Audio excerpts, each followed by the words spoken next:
my man. First one in the chat. And I appreciate that, my friend. We are actually,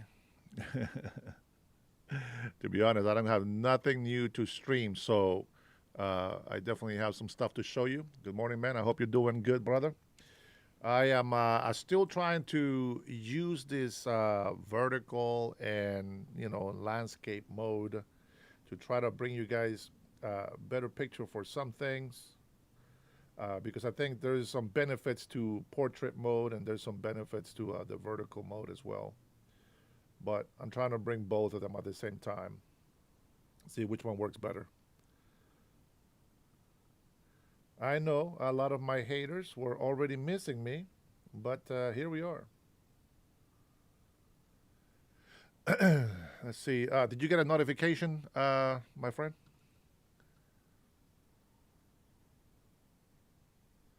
I'm still, people are still not getting notifications for some reason. All right, so that's that one.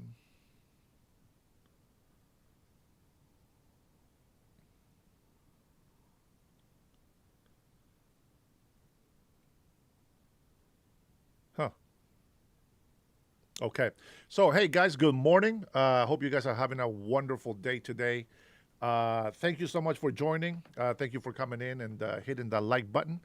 Uh, there is still a lot. Good morning, Robert. Good morning, time. I see you on there. Now I see a lot of people on the vertical stream, but man, I saw you on the landscape one. All right, I guess I'll try to read the comments. Wedo is here, was waiting for me so he can hate on. Getting tired of YouTube not notifying me. I have to search daily to see you live. I know, brother. Sorry about that. Robert, yes, I got notification. Says Wedo says I have to have my shot of coffee. Yeah.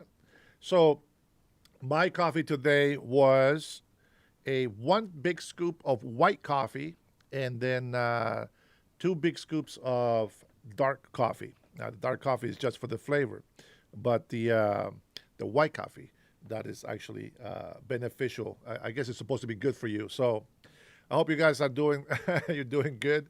I see my man is doing both. He says it's doing both. I'm gonna tell you, it's not gonna be easy for me to look at both. So if you guys, whichever one you guys prefer, you can be on either one. Just know right off the bat, I'm gonna try to look at as many comments as I can.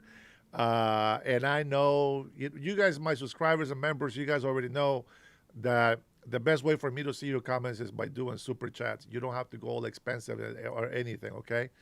All I ask is if you're going to demand that I answer your comments right away, you got to pay the piper. Now, if you're going to allow me to just have a moment and to for me to actually catch up and see your comment, read it off, I appreciate your patience. Okay, you don't have to do super chats, but it does help when people are patient with me. If you're watching on the mobile phone, why don't you go ahead and double tap that? Thank you guys for liking the video already. We haven't even started doing anything yet, and you guys are already liking. I appreciate that.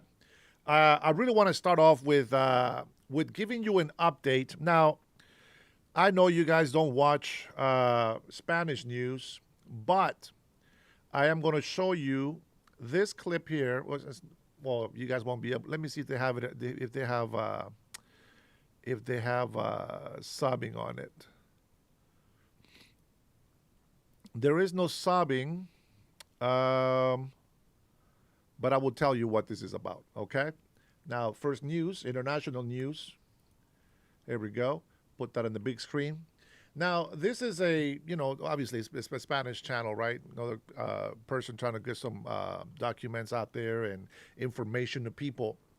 You guys don't know this, and a lot of people don't agree with the way Trump is doing things. The whole, peace to strength thing. You guys don't, some people don't like it that Trump uh, is doing what he's doing with his boats. Now, this picture right here is just, I'm gonna go ahead and play something, but not with the audio. I already know what this is. You guys already know that these people are landing in Venezuela, right? Now, this has been a couple of days ago. It's already passed. Now, what's happening is because President Donald Trump, it's showing the world that we are no longer just a Department of Defense and a defensive country. They know that we're a Department of War and we are a country that is going to bring peace through strength, meaning that we're not going to back down from fights that are worth fighting, so to speak. And what's happening is here, a lot of people, even today, right, even now, they are still trying to say negative things about President Trump and this and that with, our Navy out there and all this other stuff. Well, the president from Venezuela, oh, sorry about that. I didn't know I had my profile. Give me a second. Sorry about that. I don't like commercials. Let me get logged in here really quick. Sorry about that. Let me get logged in so that I can show you without commercials.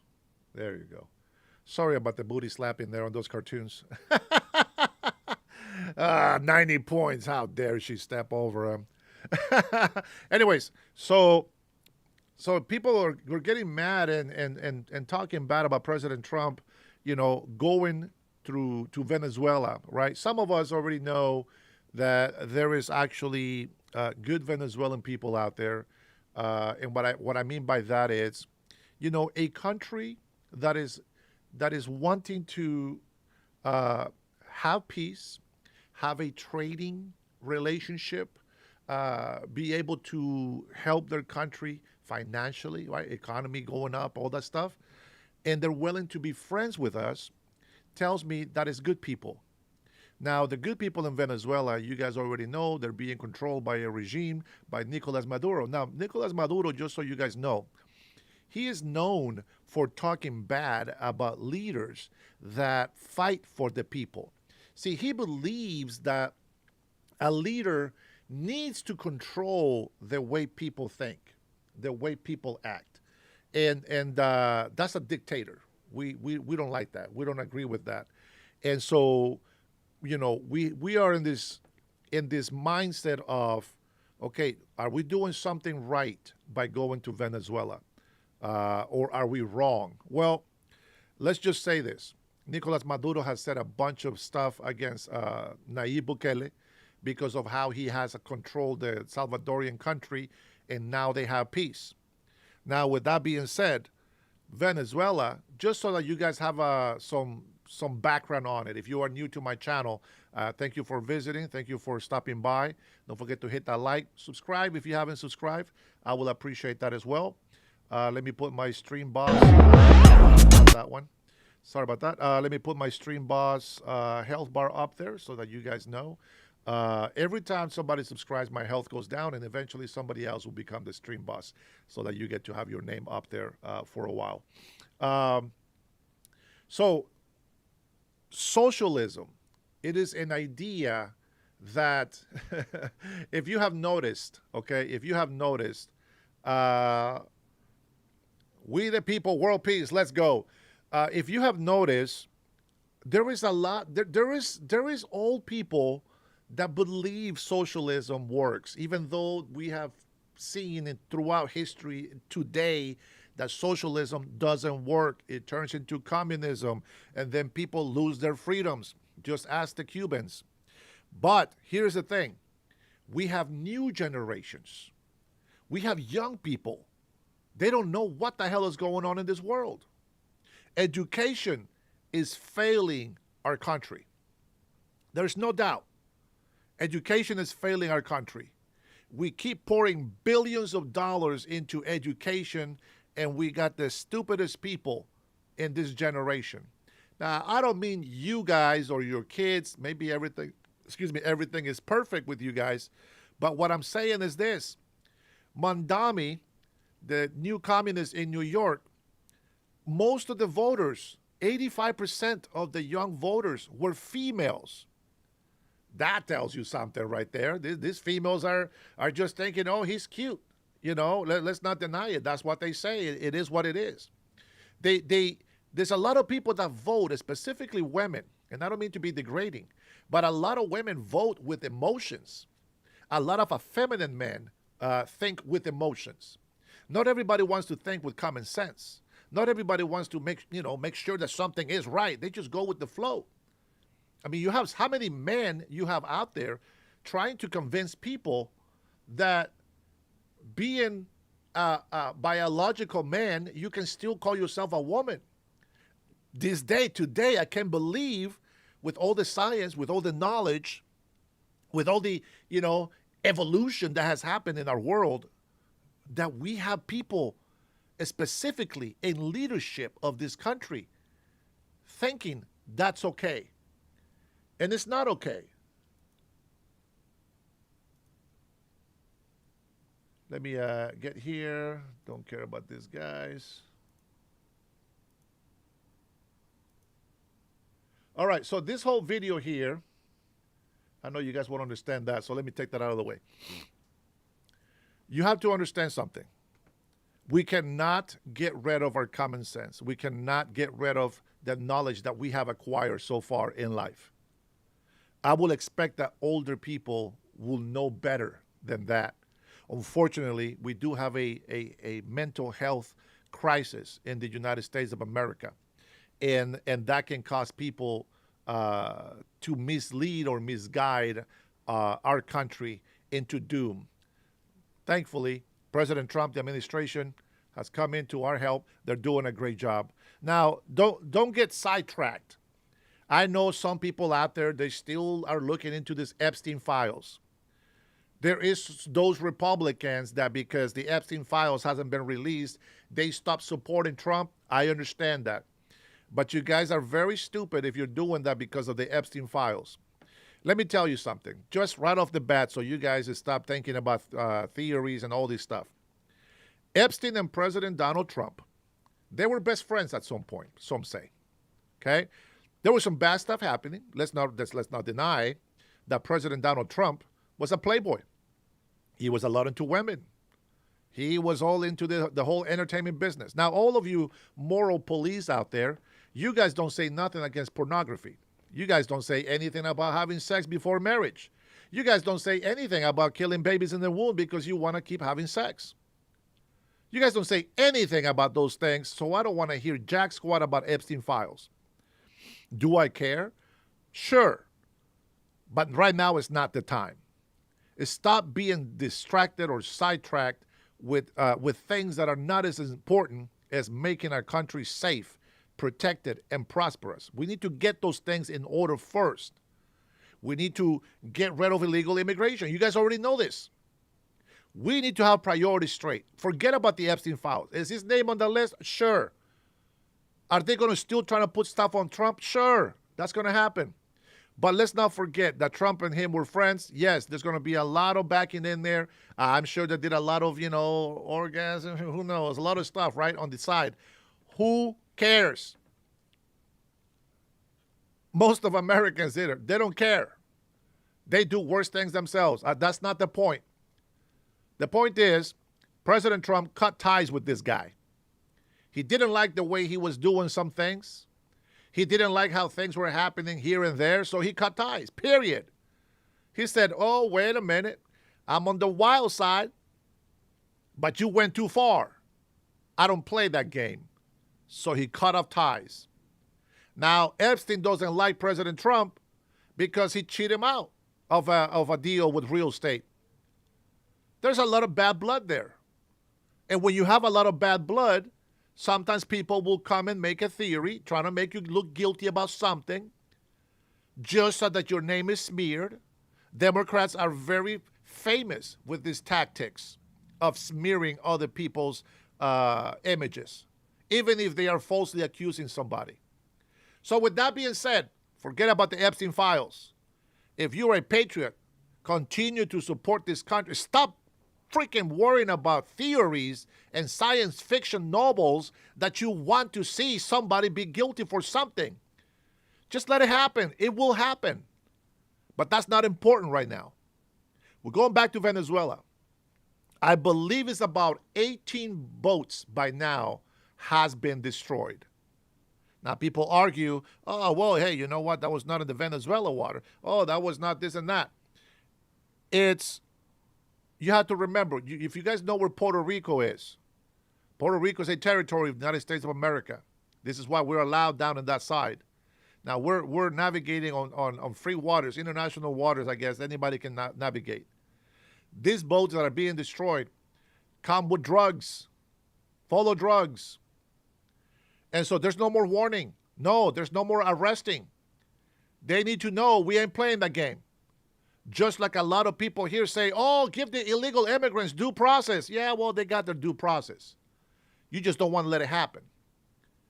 Again, due process is not going to allow illegal immigrants to stay in this country. It really, all it's going to do is waste money. But I get it. Due process, I get it. I get it. I get it. Give them due process. Go to court. Find out if this is real, if this is legit. Are the people supposed to be here? No? Okay, deport. Most people that go to court with their due process, they come out of court with immediate deportation status. Like they got to leave, but they stay here. Why? Because corrupted lawyers and all these stupid human right people, they think that legal migration should be a human right. It's not a human right. No, we got borders. Things have changed. There's the law of the land. The government this, the government that. We got to maintain control of our border. Not everybody loves the United States of America. Many people, thousands, millions of people do not want the United States to stay healthy, to stay prosperous. Right now, a lot of people don't see the damage that they're causing because we have been so prosperous. We have been doing so good for so long, people don't know that we are actually at risk of losing everything. So I agree. We need to be down there. Now, I tell you all of this because there's so much to unpack. Everybody's all over the place. I got people talking about Epstein, people accusing me of protecting pedophiles. And then I know the same people support the LGBTQ that also supports pedophiles and all this transgenderism. They support mutilating your body. They're demonic. They're evil. They're satanical. There's no other way to put it. That's the way to put it. Ya tú sabes. Good morning. I see you. So now, I told you about Venezuela. I told you about Nicolás Maduro. What he's been saying. Excuse me. Woo! Excuse me. Sorry about that. Nicolás Maduro is hard on Nayib Bukele because he's doing a great job for his country and he's fighting against drugs. Nicolás Maduro has been talking a lot of smack, a lot of crap about our President Donald Trump, about how he's going to take him out, etc., blah, blah, blah. He's been making threats and all this other stuff. What he doesn't know is that we are a lot more powerful than he thinks. See, he's used to the soft leftist mentality. We don't play that way. We truly believe on peace through strength. We are not cowards. We will fight for our country, for our freedom. And if that means getting rid of this cartel drug dealers, that's exactly what we're going to do. So after all of that, you guys show a little preview of the video and you see all these people. So here, Nicolás Maduro has done this.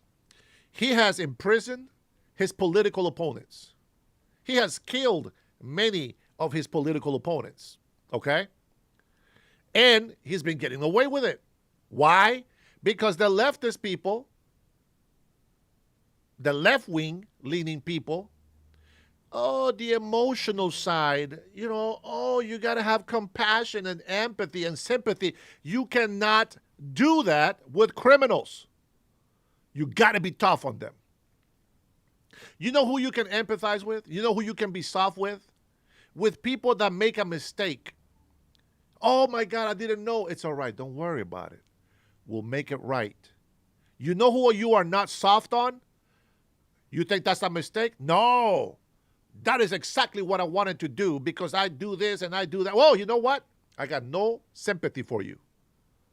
So guess what? You commit the crime, you're going to do the time. Think logically. You can't always just think emotionally. Not everybody responds to the soft touch, the soft talk. Sometimes you gotta yell, you gotta raise your voice, you gotta be stern, you gotta be strict, disciplined until they learn. You see, there's a lot of people, a lot of us. We grow up for such a long time, right? Without getting a spanking. Now, that's not my case. I used to get whooped all the time. You guys, know the story. Bad blood with my older brother. I'm the last one. Blah blah blah blah blah. Another time, another story for another time. But a lot of kids, like for example, I'll give you my kids. My kids, I don't spank my kids. Do I? I do when I have to. But I can tell you, years and years go by, and my kids don't get spankings. Recently, about a couple of weeks ago, if not a week ago, my daughter, 12-year-old daughter, got a spanking. And she's going to get a spanking if she misbehaves again. But years and years go by. Now, I always have a very tough voice, and I am, I'm the tough guy. I'm the tough man in the house only because I have to be, okay? I don't like violence, but sometimes you have to get violent in order to be able to fight for what you need to fight for. And hopefully what you're fighting for is righteousness and justice and the intentions for a better future tomorrow. And that's exactly what I do with my children. I love my kids, but they misbehave, they're going to get punished. That's just how it goes. Now, with that being said, they're not perfect. They're still going to make mistakes. But I can tell you, when somebody plans to do something evil, that is not a mistake. That is not a mistake. If, for example, and I'll get back to Venezuela because there is a point that I want to make there. For example, with these wars, right, in the 90s, the Gulf War, all this stuff, this whole weapons of mass destruction bullcrap that they fed us, right? This is the problem about legacy media. They get a little smear of something and they run with it like it's the truth, and then they make us fight. They make us look like the bad people, right? I'm not going to say that they don't have good reporters. Yeah, sure, of course. They got the skills, they got the talent. But unfortunately, they don't have the wisdom to make the right decisions. Now, is anybody ever going to be perfect? Of course not. Nobody's perfect. But that's the reason why we got to think with common sense. We got to make sure that we're trying to make the right decisions. So here we go. Back to Venezuela. So this guy has been threatening President Trump, has been threatening everybody and their mama, that is doing the right thing, is fighting against drugs and everything. And Nicolas Maduro decides that he's going to train a new militia. Not an army, not a military, powerful force to be reckoned with. These guys haven't had to have any wars with a powerful country. They always have wars with rebels, with lower caliber fighters. Good morning, man. Good morning, Paul. I see you. You know what? Let me take a moment here. Let me see who's on here, and let me say hi to you guys first. Saltwater, I see you. Good morning. Oh, my haters are here. Dirty Money, what's up? Let's see. Who else do we have in here? Guys, I can't go too far back. Good morning, my patrons, and thank you for joining me. I appreciate you guys' support. Thank you for the likes. Thank you for the love, number one, because you guys are amazing, and I appreciate you. All right, I got to have one of these on because I can't hear. I don't like to hear the feedback when I'm talking, so there we go. All right. All right, so Nicolas Maduro, after making all those threats, right, now he was forced. You guys saw this about a month or two ago. You saw that he was training old people, 70s. Now, I get it. A lot of patriots in here are probably the same way. If it comes to war, they'll be more than happy to take arms. But let's be honest. I, myself, I cannot do what this fit Marines and soldiers can do, jumping over obstacles and sprinting and carrying all these heavy loads and the accuracy and shooting and all this other stuff. I don't have that. But if he came to defending this country, I will do my best, and we will be out there defending this country. But he is not defending his country. Nicolas Maduro is trying to defend himself. Now let's not kid ourselves. The guy is a drug dealer. He's a drug lord, and he's making a lot of money off it. So what happens now? Now he's starting to see, boom, 18 boats, 18 boats, and I will say with 3, 4, sometimes 5 motor engines on a boat. Not sure why you need so many, but the fact is they're trying to be fast and they think they can outrun missiles. That's not going to happen. We have a lot of intel on the ground. We have a lot of intel from our Navy ships, our surveillance over the air, etc. So now Nicolas Maduro is between the wall and the sword. He don't know where to go. He's starting to be afraid. Now he's starting to see that the United States of America is not playing. We mean business. And that is what the world has to see in order for them to respect us. You have to understand this. Nobody respects a weak person. You got to be tough. You got to be strong. I'd rather be next to a bully that has been bullying me and all these weaklings have not been able to defend me. I'd rather stand with the bully because everybody else is just going to be destroyed. Now, I'm not saying that's where I fit because I used to fight bullies. I didn't like bullies in high school, and I make sure that I stood up for the little ones. But the point is, in my life experience, I had to be tough against bullies. Otherwise, they would have bullied me and everybody else around me. It is because of people that think that the weaker need to be defended and protected that we have the country that we have today. Lucky for us, we have a lot of patriots. They fight for this country. Some people sign up for the military because of the money, because of the benefits. But to those people that sign up because they are very patriotic and they love this nation and they want to fight to defend it, that's the kind of people that make our country tough and go around. Well, Güero, unfortunately for you, see, you think that the USA is a bully. But what you fail to understand is that all these countries around us have been bullying us. We're you know what these other countries are like? It's like the little guy with the mouth. Hey, F you, blah, blah, blah, blah. And you're yelling, and the big guy is just like, hey, listen, man, I don't want to have to slap you across the floor. Just stop it. You know what? Eventually, that big guy is going to slap the sense out of you, okay? And that's exactly what we're doing. We're sick and tired of getting poked at, being attacked, being looked like the losers, being told what to do. No more. Peace through strength. And that's exactly what that means. Cowards, weaklings are not going to defend this country. We need tough, courageous, and people that use common sense instead of emotional ideas. So now Nicolas Maduro says, hey, President Trump, I give up. I'll let you have the country.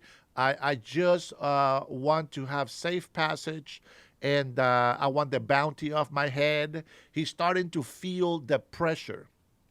You know when he didn't feel the pressure? When you weaklings like Güero here don't do anything to help the country. The mentality of a weak fighter, it's always going to be a loser. But the mentality of a strong fighter, it's always going to have the upper hand in a fight. And well, President Donald Trump has put the right person to lead the Department of War. Pete Hegseth has been doing a tremendous job. And I think we might have to watch something from Pete Hegseth just because I said that. Now, with that being said, we have a lot of tough guys, a lot of tough people in our country. Wait. Did you just call me a bit? What? Güero, you can't take it? Eres perra, cabrón. Hey, for all you American friends, I want you to learn this word. Perra. If you don't know how to say perra, just say güero, okay? He's in the chat. Don't worry about him. Oh, man. It is what it is. But you know what? I was watching the debate that we had over here a couple of years ago. Well, about a year, about a year ago, and I was watching the governor's debate, and we had a great contender. He was a Republican, retiree sheriff, I think it was, and there was so much potential there, but he unfortunately didn't know how to speak, and he did make some good points, but he didn't know how to speak because he wasn't really speaking from the heart. He was speaking from just emotional damage, as they say. Like, for example, I I understand that raising taxes on people all the time is devastating. It's horrible. But you can't just look at the situation and say, oh, you know what, raising taxes is horrible. You got to understand why. What's going on? Why do we need to keep raising taxes? Now, the guy just didn't know how to defend himself against this guy who has been an attorney, for years. He knows how to lie. He knows how to manipulate the law.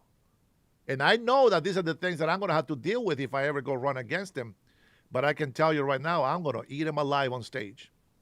He is not going to keep taking advantage of Washingtonians. There is a lot of things that the government is wasting money on, and I want to get to the bottom of it. Number one, you guys already know. I believe in audits. I believe on investigations. I believe the government should be held accountable for. There's a friend of mine, one of my members that is in my subscribers list. He is a member, and he gives me advice about running for governor and campaigning and all this other stuff. And he tells me that because I will be on the Republican side, that they will try to audit me and question me 10 times more than the other Democratic candidates. And I said, do it. I want that. That's exactly what I want. I want them to come hard on me. Let's go. I want that. Let's go. Because the fact is that they can have all these things on me. And the one thing people don't understand is everything that I tell you is from my heart, is honest. What I believe and what I've seen in the back, in the present, and in the front of what's going to happen. Okay?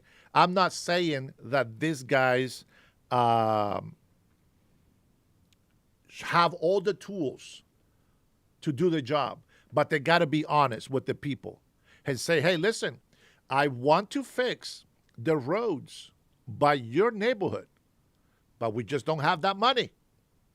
We got to figure out where is the money going. So we need to have audits. And once we have an audit and where all this money is being tracked to, then we can make a decision and say, this project doesn't go. That project doesn't go. This project, cancel. What do we need? What we need? We need investments. We need corporations. We need companies to come back to Seattle. I want big corporations to come back. We need you. We'll give you tax cuts. We'll give you tax breaks. We will appreciate you for all the jobs that you're going to bring into our town. We are going to try to monitor price gouging. Why are there price gouging? Well, you got a lot of homeless on the street. The homeless situation is probably one of the hardest things to look at. We already working internationally, like I said, in Venezuela. The guy is trying to surrender. He's trying to find a way. No, it's not going to be that easy. You're not going to get, you're going to be destroyed or you're going to be in jail for the rest of your life. And then Venezuela can have the freedom of their people, have the righteous leader be up there leading the country, fighting for the people, not for themselves. All right, that's Venezuela. Here in the United States of America, we got to take it one step at a time. Right now, I believe she won. I don't know. She was very close to winning. But there is two candidates, okay? The first candidate for mayor here in Seattle, Washington, the first candidate for mayor, of course he has experience with, with the department, and of course he can bring examples of what has been done, blah, blah, but it hasn't worked. It has failed. And that's the problem. So other candidates, they don't know how to fight that. I get it. But then we have the opposition, which is actually winning, or probably won by now. You can tell she is an emotional wreck. An emotional wreck. Whenever the mayor, the current mayor, says anything against her, her eyes, oh my God, like she wants to explode. And it's not like an explosion like, oh, you know what? You want to talk bad about me? I got something. No, it's not that. It's more like, oh my God, he's offending me. He's hurting my feelings. And she is just one step away from having an anxiety attack. Has no solutions. Has no experience. It's like Mankami in New York. Just the same example. It is ridiculous that these are the people that are coming into power, into government, and they wonder why the state keeps going down. They wonder why tourism is down in Washington. Washington is a very beautiful state, but people don't want to walk around where all these homeless are in downtown Seattle. They all say that they're going to address the issue of the homeless. It's very tough. This socialist lady that is about to win mayor in Seattle, she thinks that the best idea, peep this, if you go into your downtown and you see all these homeless tents and all this other stuff, what are they doing there? They're doing drugs. And what is the solution for this person? She said, oh, these homeless are sleeping under the sky. We need to make housing. We need to get mini houses for them. You mean more private shelters for them to do their criminal activities and their drugs? It doesn't work. It doesn't work that way. There has to be some sort of plan to say we are going to allocate some funds so that we can build a big housing building. I understand that. I get it. I do get that. But there has to be more than just that, because you don't want to just house the homeless, because there will still be the homeless mentality. If they're drug addicts, they're going to continue being drug addicts. So Seattle believes that the one way to clean people is to give them controlled doses of crack, heroin, and whatever other drug they do. See, they decriminalize using fentanyl. That's the government's fault. That's right. And so when I hear people saying, oh, they're not going to stop, they're going to continue doing drugs. Well, it's a big fight. It's a big fight. And I'm going to tell you something. If you guys are hating President Trump, you are gullible. You are more disposable to being lied to. You're prone to be lied to. And you're going to believe those lies. Just like that speech from January 6th, right?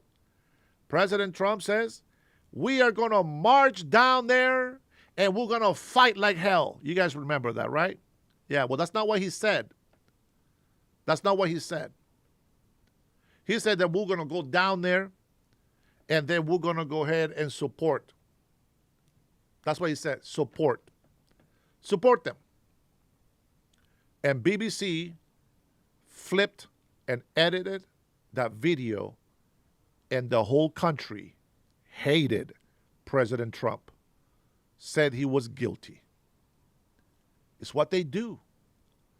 They create a smear, or they create a hate lie, like this Epstein files. CNN is bringing up some bullshit emails that are coming out that has nothing to do with Trump. It's other people. You know how easy it is to manipulate emails? It's very easy. You can change timestamps. You can do all that stuff. We're not stupid. You're going to tell me that on the first investigation, none of these emails were available. Nobody found out anything. But now that Trump is on his second term, all of a sudden, all this Epstein file thing, oh my God, yeah. Well, they released it before, but we didn't see it. Well, now they release it again. Now we see it. Very convenient, isn't it? Very convenient that now they're starting to fabricate things to have Trump's name being mentioned. See, that's why I don't pay attention to it. That's why I don't care about it. I know his name is probably in there. They were friends, for Pete's sakes. Don't play stupid, but don't play into this theory. This bullcrap. This whole fear mongering that they do all the time. This is their tactic. Their tactics is to smear and lie about Trump and then give the information to the legacy media, which obviously hates Trump. And then they do a press conference and they say something to the public. The public is like, yeah, that's bullcrap. No, look, Seattle Times, the New York Times, the LA Times, all the times and times and times, they say the same thing. Yeah, that's right, bitch, because you gave it to them. You gave them that knowledge, that fake information. You leaked it to them. We hear about this all the time. This information was leaked. This information was leaked. And I wonder who that leaked information benefits. Right?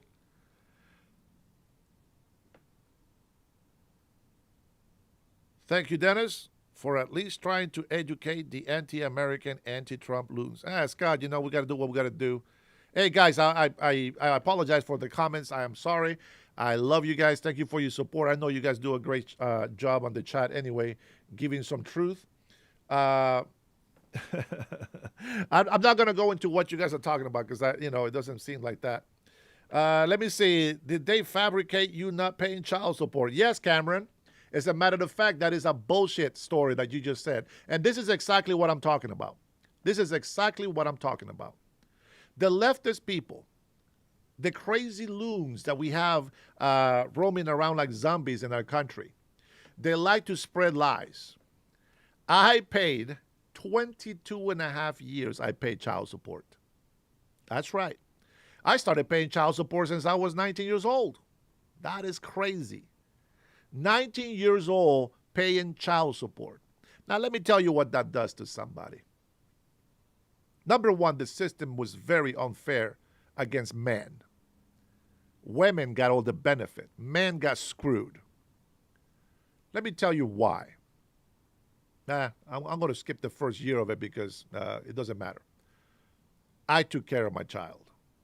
I looked over my child. I paid for everything for my child. And I still got slapped with $5,500 of back child support pay, which was bullshit because I was raising my child myself.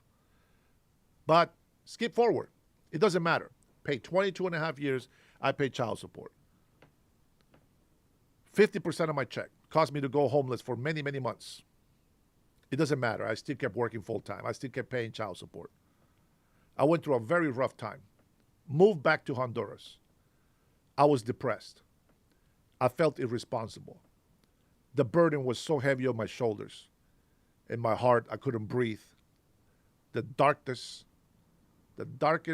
depression that I have ever felt in my life. God took away that from me. I made a commitment. I didn't have to come back. I wasn't a citizen. I was just a resident. And I said the right thing to do is to be responsible. I need to go back to the States. I need to pay child support. One day my children will be proud of me. And that's all I fight for. I fight for this country to be proud of me. That's where my story starts. I came back and I paid child support until I didn't have to pay anymore. My kids are all grown up. The only two I have are my now recent 16 years old is my boy. He turned 16 on the 10th of this month, so just 2 days ago. And then my daughter, who is 12. She'll be turning 13 here in a few months. Those I am taking care of with my wife.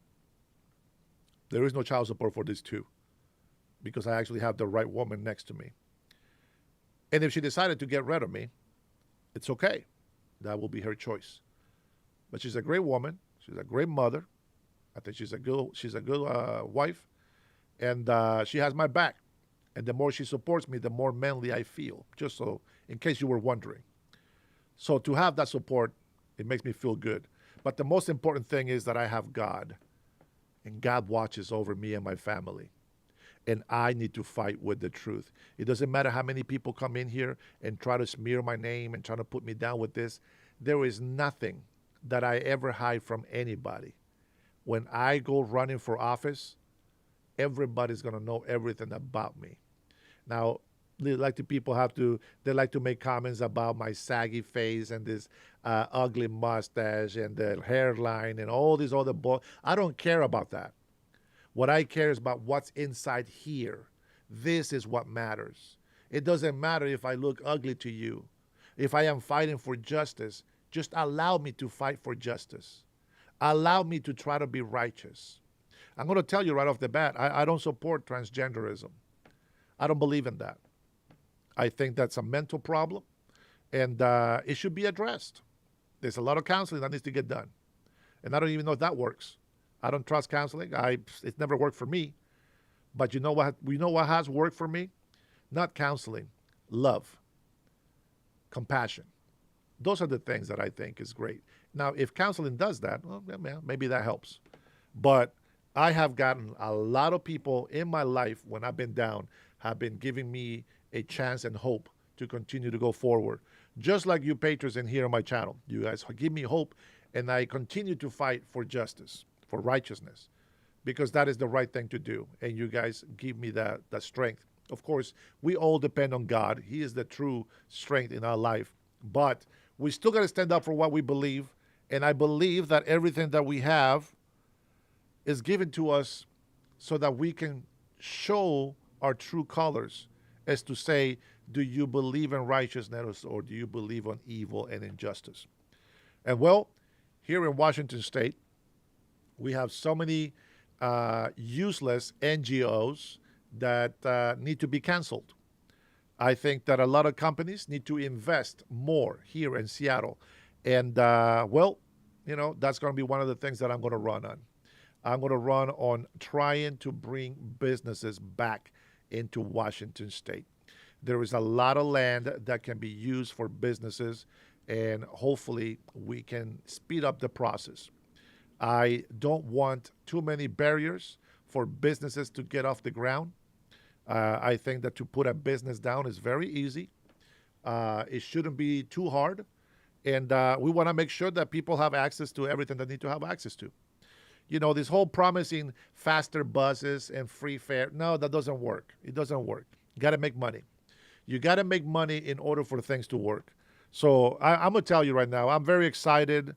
I think that I can take this guy down on a debate. Not because I know the laws, not because I know all the finances, not because I'm an expert on everything, but because I use common sense and I'm honest on everything that I say. That is the simple reason why I think I'm going to beat him. Okay? Plus, I'm not stupid. I'm actually, let's just leave it there. I'm not stupid. I think the only thing that I have a problem with is I spilled the beans too soon, and that gives people leverage over me. But it doesn't matter. I think the truth shall set you free. And by the way, if it is God's will, you guys already know, we are going to win. Now, with that being said, let me see. I have something to show you guys here. Let me see. Not you. I want to show you this right here real quick. This is on the X account. You guys have probably seen this video before. Let's take a listen at this, and I'm going to tell you why we need to fight not only international but nationally. This is a woman, I guess. 3 teenagers got shot. You guys remember this story? 3 teenagers got shot. Sorry, my hairs are itching my nose. No, I don't do drugs. 3 teenagers broke into an old man's house, and a retired veteran at that. And, you know, they blame him for shooting these 3 teenagers. The parents don't take the responsibility. They blame the old man for defending his house. And that's the problem in society. That is one of the problems that we have here in Seattle. One of the problems that we have here in Seattle is that they're soft on crime. Every blue state, for some reason, I don't know why, But every blue state is like so soft on crime.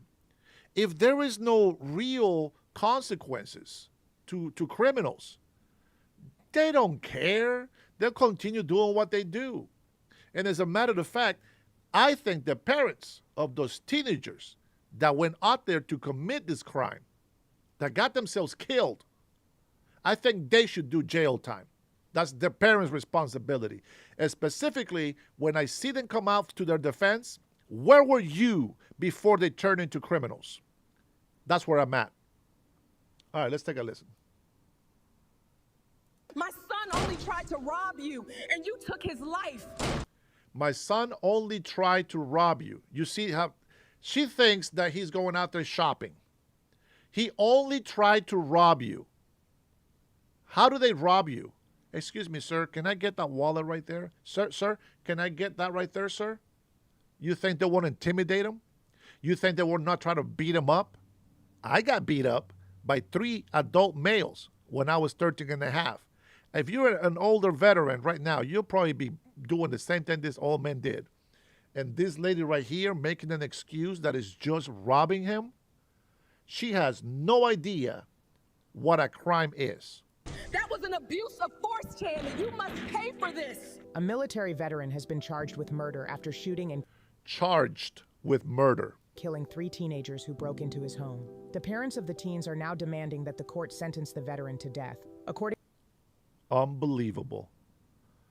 The old man felt threatened in his own home, used his Second Amendment to defend himself, and killed his 3 teenagers. He don't know what's going on inside. He's freaked out. Adrenaline's pumping. Nervous, things are unsettling. On top of that, he's a veteran. You don't know if he's got PTSD or anything. You don't know if his mental health is all there. Maybe he is. But the fact is, the ones that are guilty are the ones coming into this property, breaking down the door like hardcore criminals, and that's exactly what they get. And the message should be, don't commit the crime. Look at these guys. They don't look like little kids. They look like almost adult criminals. According to police in Georgia, the 3 masked teens showed up at the veteran's house around 3 p.m. They kicked in the front door and entered the home to rob it, unaware that the homeowner was a former soldier. The veteran opened fire as soon as they entered. One of the teens fired back, triggering a violent... One of the teens fired back. Fired back. And he still got charged with murder? shootout. A neighbor, startled by the gunfire, immediately called 911. When officers arrived, they found all 3 teens shot multiple times in the head and chest. Paramedics pronounced... Don't mess with the veterans, man. Don't mess with the soldiers, man. This is hey. Listen, I told you yesterday. Yesterday was Veterans Day. Hats off. My respects. I'm telling you right now, these soldiers are veterans. Not all of them. Some of them come back messed up and they hate us. But I support all veterans and I thank everybody for their service. But I appreciate more the patriots, the patriotic veterans. Those are the people that I defend. And shots to the head and the chest. Kill or be killed. They chose their fate when they decided to come in and rob him. I would be even, maybe, I would be even say, hey, you know what, that's excessive force. But when they fire shots at him, what do you expect? What do you guys think about that? All 3 dead at the scene. Later, family members confirmed that among the dead were 2 brothers, ages 15 and 16. After the autopsy report... I don't know about you. I beat up my brother when I was 15 years old, and he is 16 years older than me. So what? At 15, I was a grown adult body with my own mind and my own senses to make the actual decisions that I want to take. So that doesn't mean shit. You go and commit the crime, you got to pay the price. Report revealed that a total of 28 bullets had been recovered from the teens' bodies. Their parents were furious, calling the homeowner's actions beyond excessive. They insisted the shooting was brutal and demanded that prosecutors charge the veteran with murder and seek the death penalty. The homeowner, however, maintains that he acted in self-defense and that his life was in immediate danger. Under Georgia's self-defense and stand your ground laws, authorities determined that his actions fell within the bounds of lawful self-defense. This Good. veteran once fought to defend his country. Now alone in his own home, he fought to defend himself. Do you think this was justified self-defense, or did he go too far? Share 100% justified. Let me read some of these comments. How many of you think that this was was justified?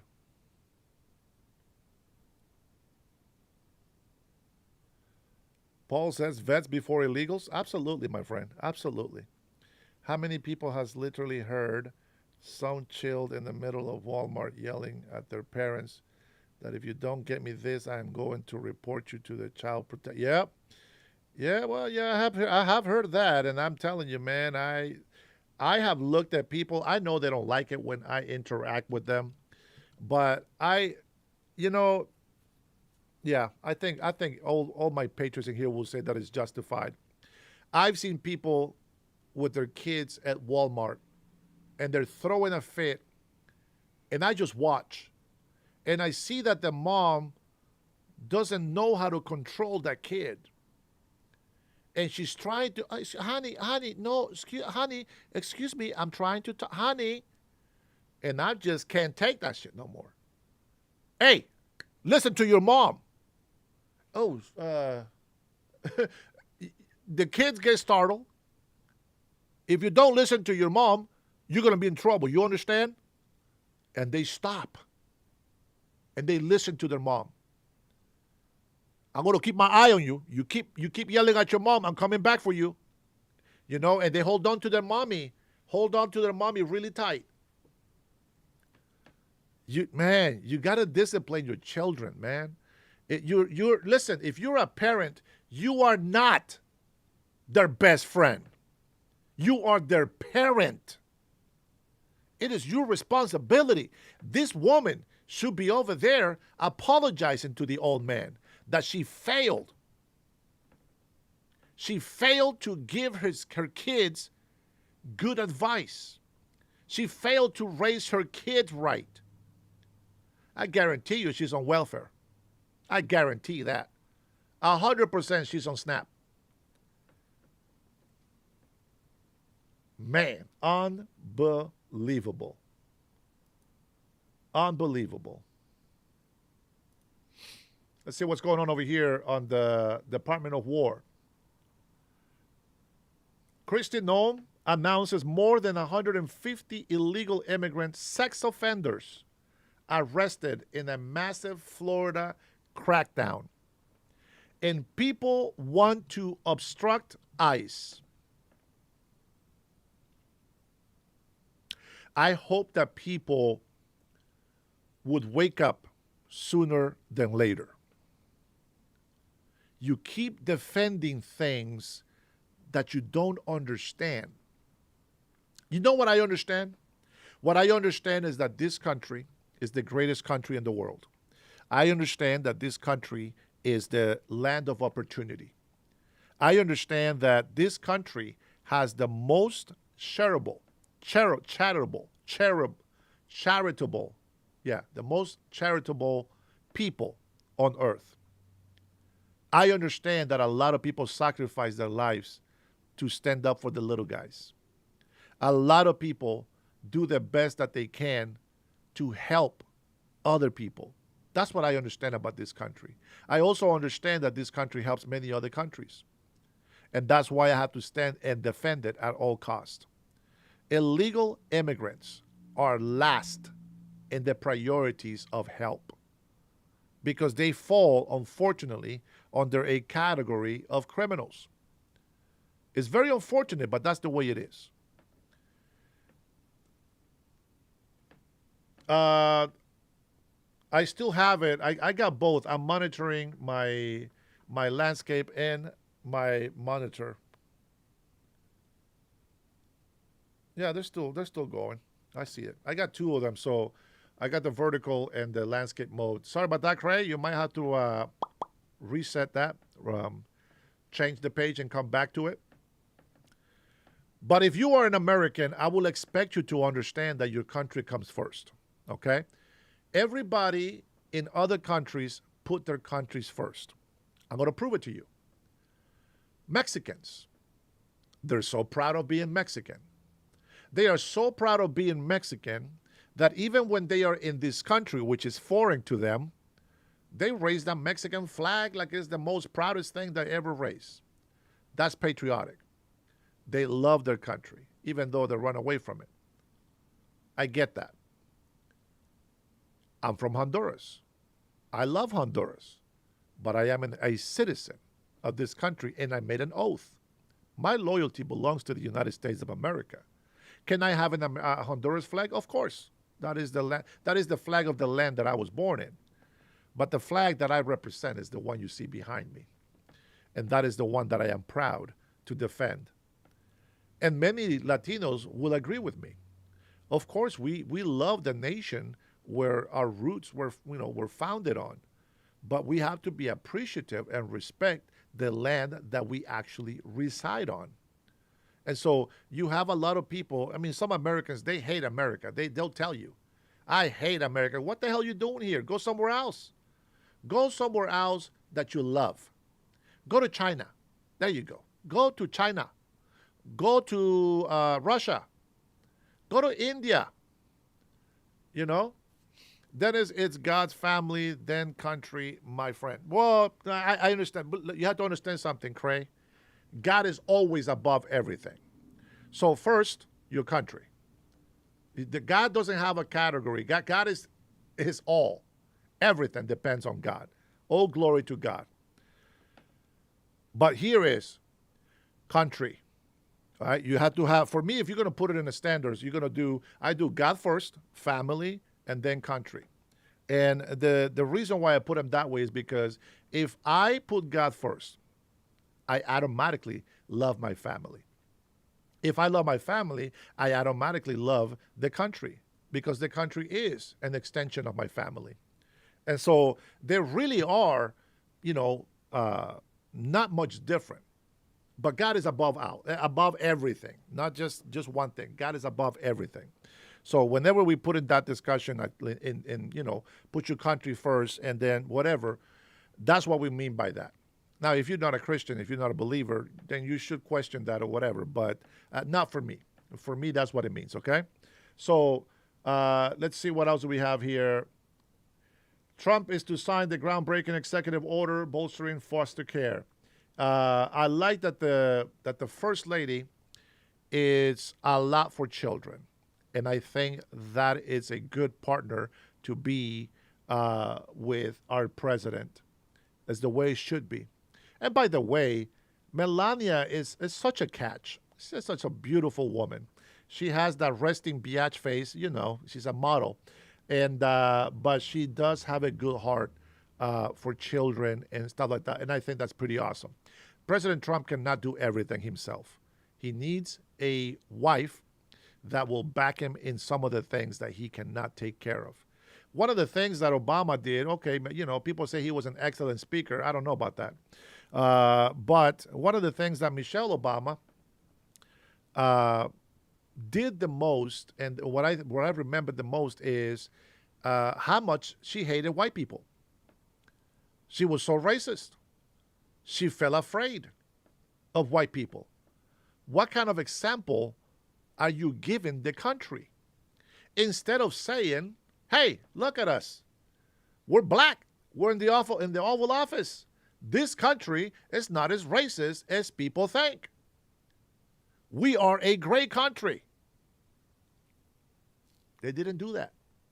They didn't do that. They still played into the bull crap of systematic racism. It's in the system. It's in the government. You are the government. What are you talking about? You are the government. Thanks for subscribing. I don't understand that. Why? It's a big difference. Do you not see the difference? You don't see the difference? Thank you for subscribing. You don't see the difference of Melania versus Michelle Obama? You have, here, I'll give you my example. I am a migrant from Honduras. I came here when I was a young teenager because my mother. But I became a citizen after decades. of being a resident. And I became a citizen, and I love this country. And yes, I acknowledge there's bad history. I acknowledge that all these things have happened in that country. But I also acknowledge that we have come up a long way. And I think that's special. So I support it. Look at this. I am like Melania, a migrant that came to this country, appreciates this country. Obviously, she's a billionaire. I'm not. But we love the United States of America above any other country.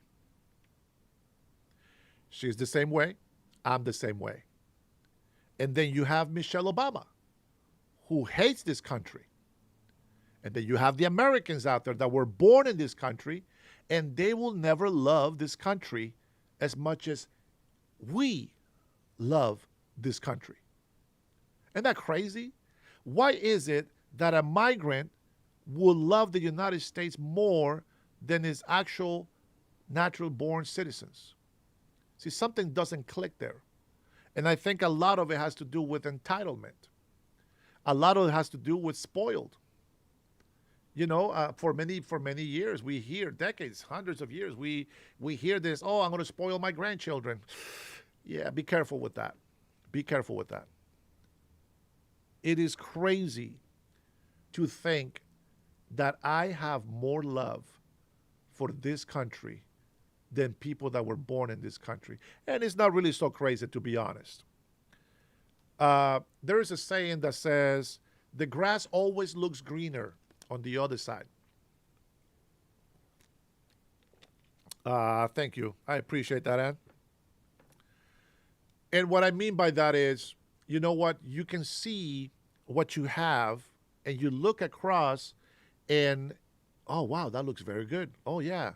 And then you start not appreciating what you have, right? That's like the song says, doesn't always seem to know that you don't know what you got until it's gone, right? That's how it goes. You don't know what you got till it's gone. How many times have I gone to a beautiful paradise-looking place?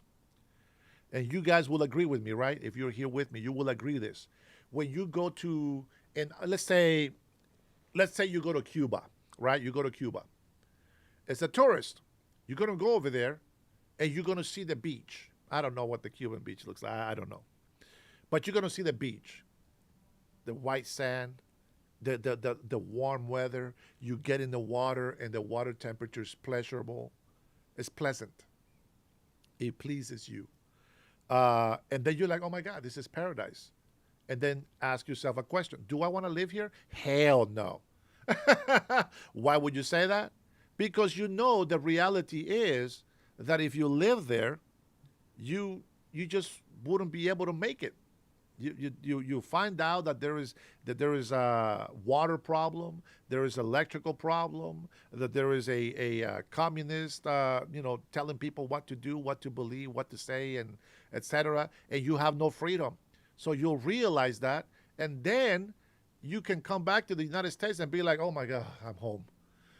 Whew, I'm glad I'm back, right? It doesn't matter how much of a good time you had outside the country, having a vacation, enjoying yourself, drinking some mojitos, some margaritas, or whatever it is that you were doing, and you always want to come back home. Why is it that you always want to come back home? Because your brain, your common sense tells you that even though that looks very nice, that's very hard life to live. And you realize that what you have here in your country, the United States of America, is a lot better. Now, you don't have to say it. I know this.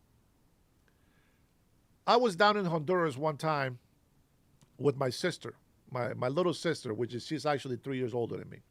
But she's always my little sister because she's down on my shoulders, right? And I'm always bigger and stronger. So she is my sister, and we're at this beautiful location down in Honduras, in the Bay Islands of Honduras. Very beautiful. Oh my gosh, I can feel the temperature. I can see the turquoise color water. I can see the deep navy, dark ocean, on a very clear sky. and it's just perfect, beautiful. You even get this little breeze that comes through and cools you off a little bit. You know, she's like, "Oh my God, this is paradise. Oh, this is paradise." It really is. I would love to live here. As long as I have a way to work, I would love to live here. Maybe since it's a tourist place, touristic place, maybe I can be a tourist guy. A guy. I won't make millions. I won't make hundreds of thousands, but I will make enough to buy my own food and to have my own housing. That's all I need. That's all I need. And my family, of course. That's all I want. I'm a rich man by having a roof over my head, making sure that there's always food in the house, and that we can pay electricity, etc. But that's what will make me happy. And then my sister said, "Oh hell no, I wouldn't live here." Wait, you just said it was paradise. Oh yeah, no, it's paradise to come and visit, but not to live. That's because people know that is a hard life. Not everybody wants to just work to have a roof over their head, food, and have the necessities, that you have. What is that? Oh, somebody said, "Hi, Dennis. I'm from Honduras also. I've always loved the United States of America as a child. I like what you're doing." Ah, thank you, Reina. I appreciate that. Catracha, I love it. Hopefully, it's a woman. uh, but yeah, Honduras is such a beautiful country. I love to live there. I know you guys don't believe me. Maybe one day I'll live there and I will make a blog and be like, "Hey, remember that time, guys? You guys didn't believe me? Boom, here I am in Honduras. God bless the USA." It's very important that we don't lose grasp of reality. There is a lot of people, because I'm very nosy, and I go and ask a lot of people. Like, for example, this last time that I was down there in July, right before I started hitting this channel hardcore, I went down there in July, and I stayed at this hotel. Now, the hotel really, it has a potential to be even better, but the way some of the employees work it just doesn't give it that extra. You know what I'm saying? Like, employees have a lot to do with how a good business is run. But anyways, I went down to the breakfast area, got me some fried beans with a couple of eggs and some fried ripe plantains, and that's my breakfast and my coffee. And I'm sitting there, and the owner of the hotel comes down there, and he's like, "Oh, how do you like the hotel?" I was like, "I think it's very nice. I love the pool, good temperature." I said, great service.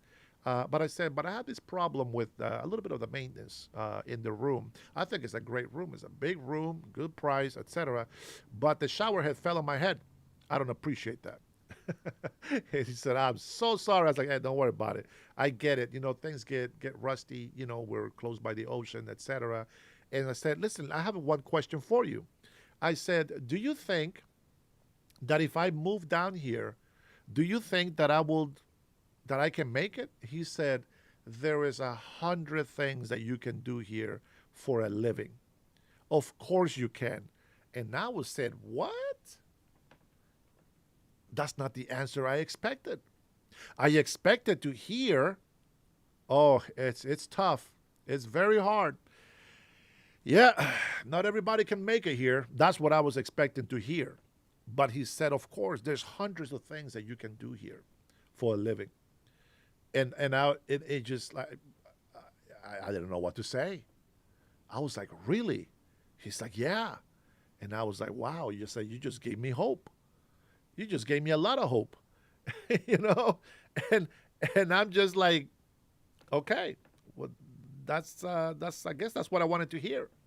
And I thought it was great. But see, here in America, you don't think that way. You think that other countries are better because, you don't have what they have. Well, you're not always going to have everything somebody else has.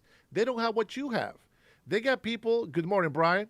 They got people down there, like the illegal immigrants that come over here, okay?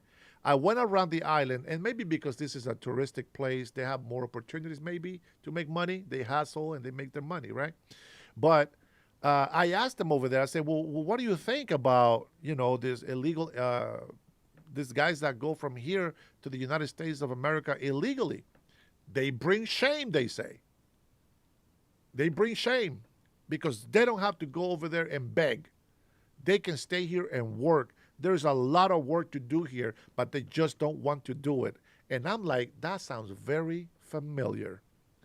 There's a lot of work to do here in America, but they don't want to go do it. And for the same reasons that we have touched up before, people that are getting $1,200 plus in benefits, free health care, they can spend time with their kids. Why would you want to go to work? Think about that. Why would you want to go to work? See, I believe on this healthcare for everybody. I know you guys call it universal healthcare. I believe on healthcare for everybody, but people abuse the system, and that's a problem. For example, there is emergency medical available for asylum seekers. Well, California has made, now don't quote me on the numbers, but California had made this because they're a blue city, blue state. They had made this budget. I believe it was like a couple of $1 billion to provide services for illegal immigrants. Well, within a couple of days, that was gone. And so they had to raise it to $5 billion in 1 year. And that's gone. The point that I'm trying to make with that is, it doesn't matter how much you think you can help people. If you give people a fish, but you don't teach them how to fish, they're going to keep coming back for you to give them that one fish again. They will never be independent. They will never be able to stand on their own feet. And once you ruin the mentality of hard working pays, you destroy the community. People think they have to go out there and do prostitution.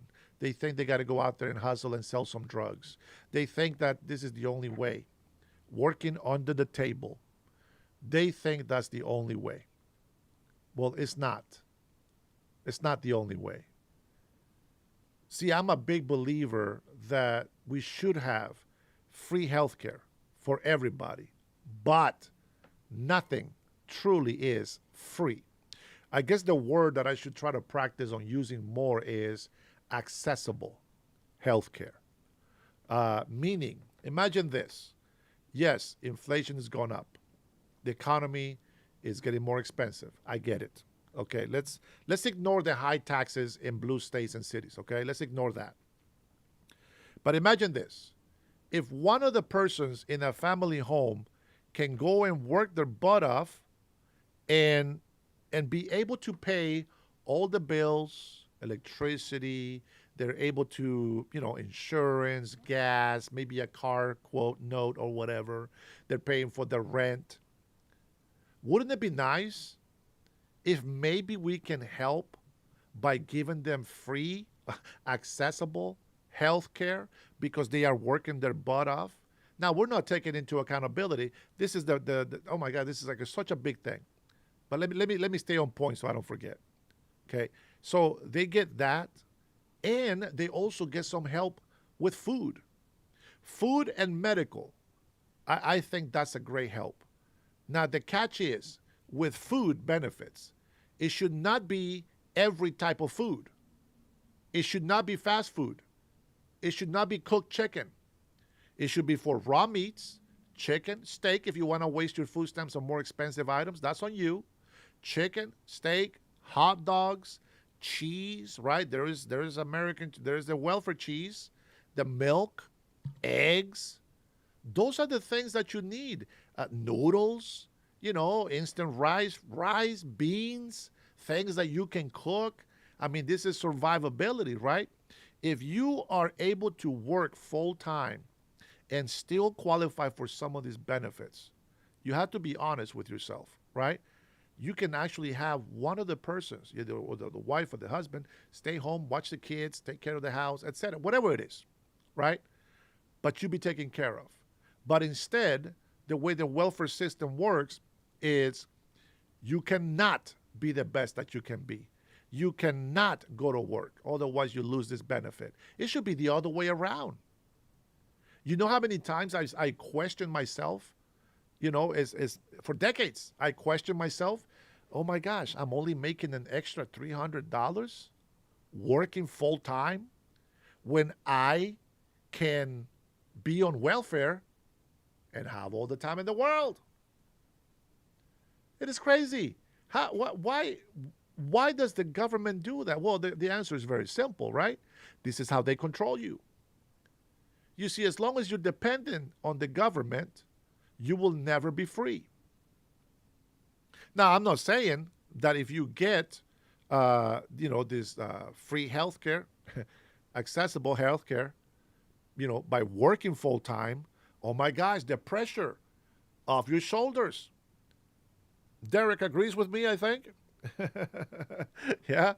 You know what I'm saying? It's like, the threshold to qualify, it's you got to make such little money. Here, I'll give you an example on something else. So we talk about housing problems, right? There is this apartment community.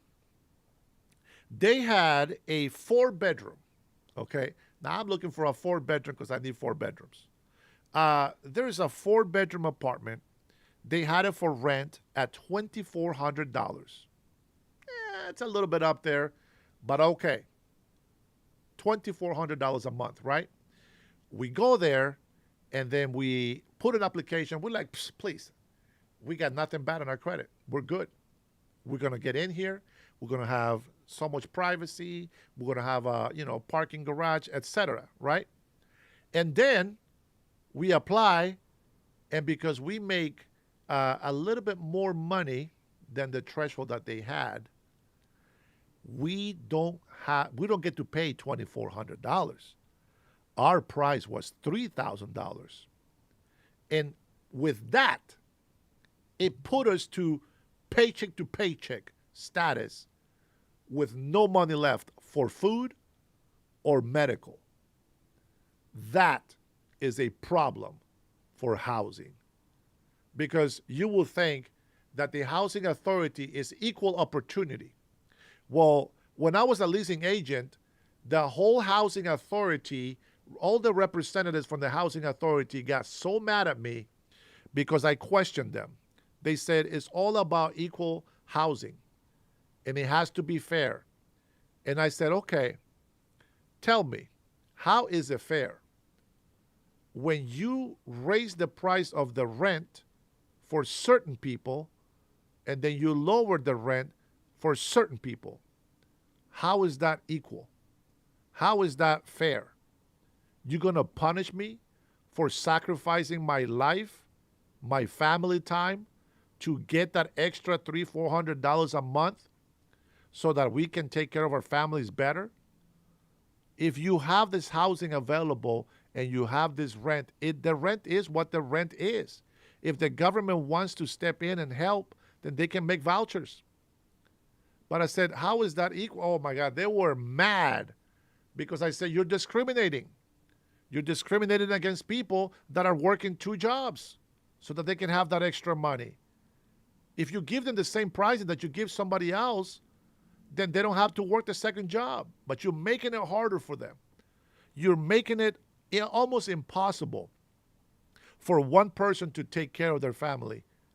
Both parents have to go to work. And now you have to decide, okay, both parents go to work. Well, you need daycare now. You need daycare, right? So you have to, again, choose. Do you want to work your butt off and have no benefit? Here's how it goes. If you both work, you have to pay $1,200 to $1,800 a month, and that's the cheap end on daycare.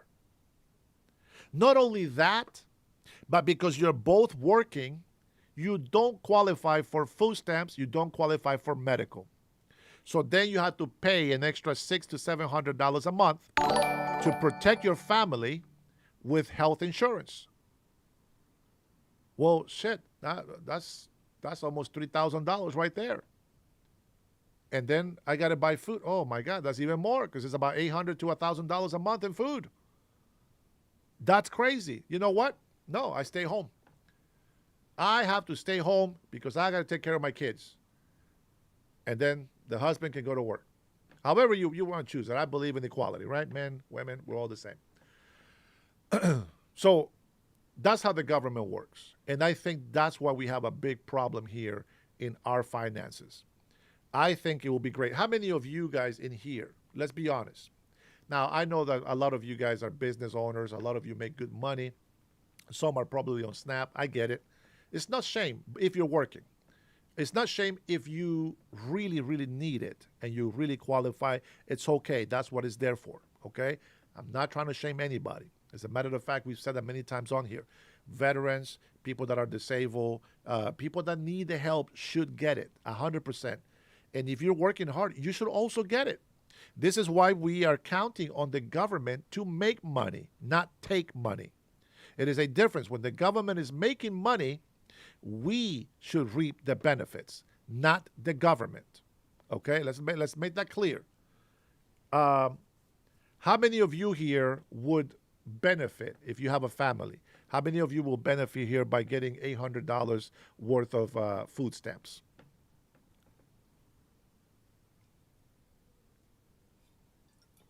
I know I would. I would definitely benefit 100%. Our food supply here is between $800 and $1,200 a month. And that's not because, we eat a lot. It's because on top of that, not just the food, obviously, but, hygiene stuff, right? Toilet paper, etc. Those are the things that you got to buy. But if you're getting $800 just for food, would that really help you to maybe even save money for the future? Would that help you to put some more money into your 401k?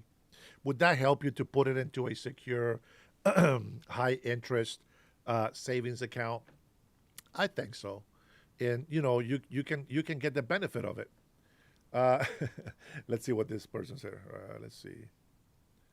How many people has literally heard some chilled in the middle of child? Oh, that's a long time ago. American Dream has been dead for at least 15 years. Billionaire bootlicking is insane. The spending power. Okay, all right. Let's go ahead and talk about these billionaire bootlicking. And guys, if you are enjoying my talk today, please support me by hitting that like button. Okay? Junior Rojas, you're a grifter. Dude, you are staying at home because you got nothing else to do. Go to work like a real man. Hey, why are you hating, bro? Why are you hating? This is what I do for a living, man. You think my time is cheap?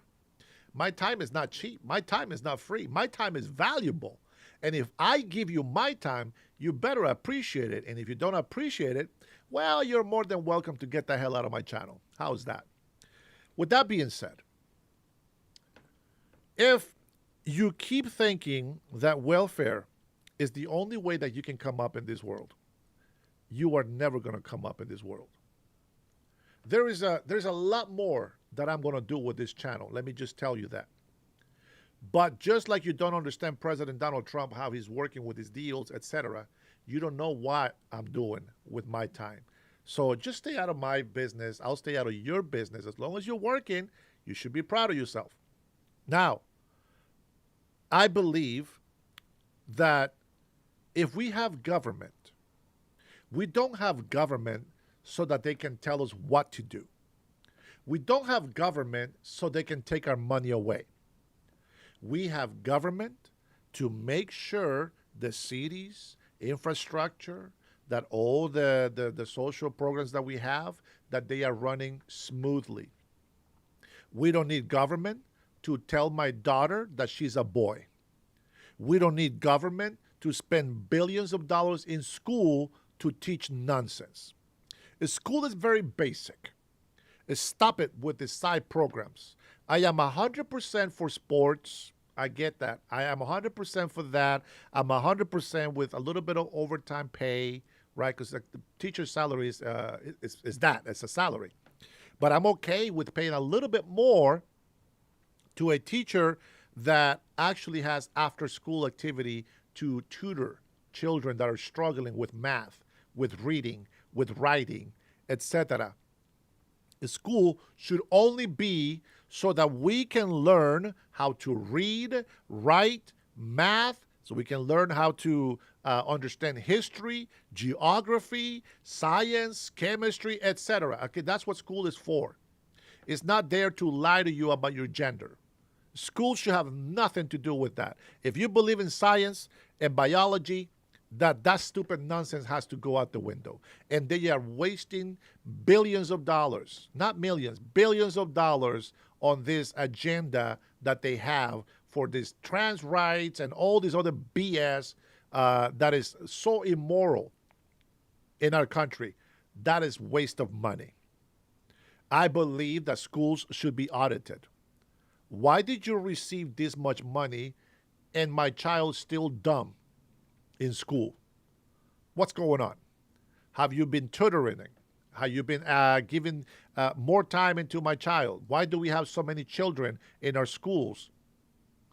That's going to be a tough one, but it has to happen. I'm going to tell you right now, it has to happen.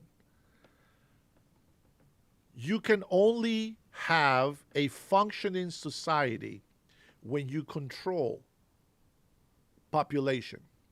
Now, before you go dark on me, we're not talking about Chinese controlled population. What I mean by controlled population means that we want our American citizens and residents to multiply, to create more patriots for this country so that it can stand up and keep building and keep defending and keep prospering. And the other thing what I mean by population control is no illegal immigrants coming through our border. We got to clean up the fact that we already got millions and millions of illegals in this country. So now we got to do this. Thank you for subscribing. We got to also be fair. And we have to take a look at everybody. This is where due process is going to come in hand. Now, as far as I see it, we can fit a courtroom with a bunch of illegal immigrants. Forget anybody else. Nobody else needs to be in there. Only the undocumented. Fill the whole room and go one by one right there. Documents. Nope. Okay. Stamp of deportation over there. Documents. Nope. Stamp of deportation over there. Documents. Oh, I see that you, okay. All right. Stamp. You go over here to this side. Stamp to deport, deport, deport, deport. It's fast. That's due process. Show your documents to the judge. Have representation if you want. Show your documents. The document says you're illegal, you got to go. If the document says that you have asylum for a certain amount of time, okay, we will go ahead and give you, that asylum. But if your document says that you were in asylum and the time has expired, you got to go. You got to go. If you have not done anything to make yourself available to become a resident, you got to go. Now, there's going to be special situations, and I always bring out this example of the man that was in Hawaii. He was Mexican. He had been here for over 40 years back when Trump was president the first time. And this man was actually given to the community. Yes, he was illegal, so that they did have to deport him. But he had his own business. There was employees, hopefully everybody was paying taxes, etc. But he was involved with the community. The people loved him and all this other stuff. I think that person should have gotten a chance to stay. A fine, big fine to pay for being here illegally. But at the same time, it's like, let's not deny what we see before us. If the man has no criminal record, he's been here for this long, obviously he's not going to be a criminal. I think that person deserves to stay here. That's just me. And it's not something that I can guarantee that as a governor, oh, okay, you're going to be a citizen. No. That's not how it works. But we can definitely bring it into Congress, and maybe we can change some laws. It's going to be very tough, but we can always communicate with others if we are willing to work You see, you can look at me as a Trumpster, as a Republican, however you want to see me. But the bottom line is this: if you are selected to be a server of the people, you need to be wise. You need to be fair. Will everybody love you? No, that's never going to happen. Some people will hate you, others will love you. It happens on everything. This is why you cannot be, loving two masters, because you're going to hate one or you're going to love the other one more. That's just how that is the nature. Güero, you are illegal. I know you can't vote, but one day, probably, maybe you should self-deport, and then I can request you to come back. Maybe we can get you some green card papers. And then one day, you might be able to vote for re-election of your favorite podcaster here in the Dennis Herrera Show. I know you love me, Güero. That's why you're here with me every day. And I love you too. Okay? But I got to give you shit because you always give me shit. With that being said, I think that there is a lot of talk that we can do about this. And of course, we'll continue talking about it because there's always going to be new people coming in. And all you patrons have been very awesome with me. Thank you all for the feedback. I really appreciate that. Let me take a look and see. I think I had something else in here. Let me see. Try to find it here. Oh, that's right. Here we go. I don't think I have heard the speech here. Let me see.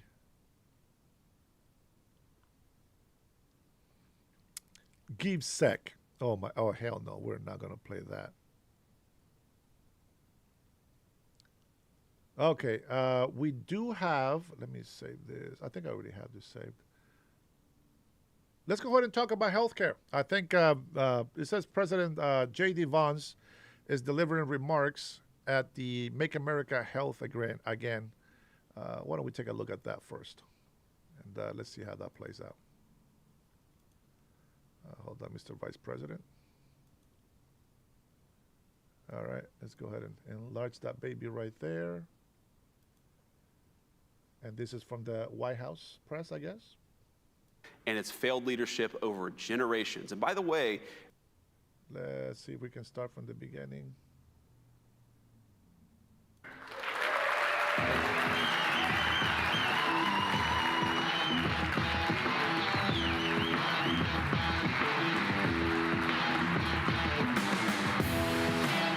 Now I can pay attention to your comments. Thank you.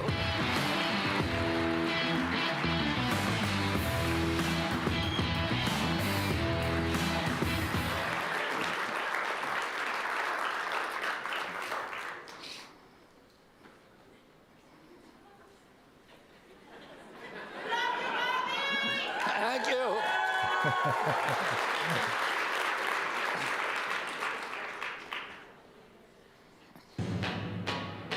Please welcome the 50th Vice President of the United States, J.D. Vance.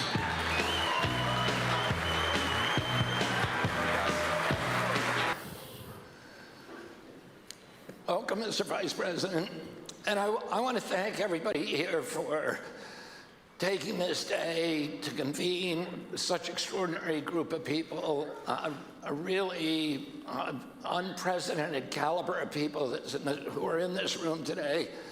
And, one of the great things about working for President Trump is that we've been able to recruit people like Chris Klump and Marty McCary and Jay Bhattacharya and Mehmet Oz and people at every level of the agency, many of them who are stepping away from billion-dollar companies and looking for vision or power. That's their reception, not mine. Because you see, this is a generational opportunity to put us on that course. And a critical part of us achieving that goal is the partnership with private industry, with the entrepreneurs, the innovators who are trying to do this.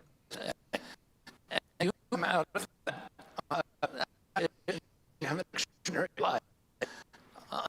How do you see it in the parts? it had to happen. It just had to happen. I had to fast forward because they were having problems with the signal there. Happen. And if you look at so many of the things that are happening on the public health side, I mean, one of the criticisms that Bobby will always get, and I always think it's such bullshit, excuse my language, I'm not sure if I'm allowed to say that. It's probably covering, I apologize to everybody who's watching live on Fox News. But hopefully they were able to bleep that out. But anyway, is sometimes there's this attack where people say, well, this or that conclusion is not supported by the science, or this or that conclusion is a conspiracy theory. And science, as practiced in its best form, is that if you disagree with it, then you ought to criticize it, and you ought to argue it against it, but you can't shut down the debate.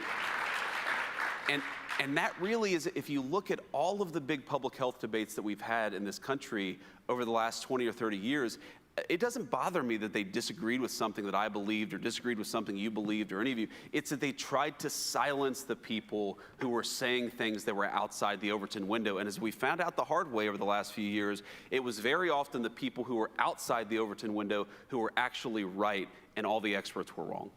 Yeah.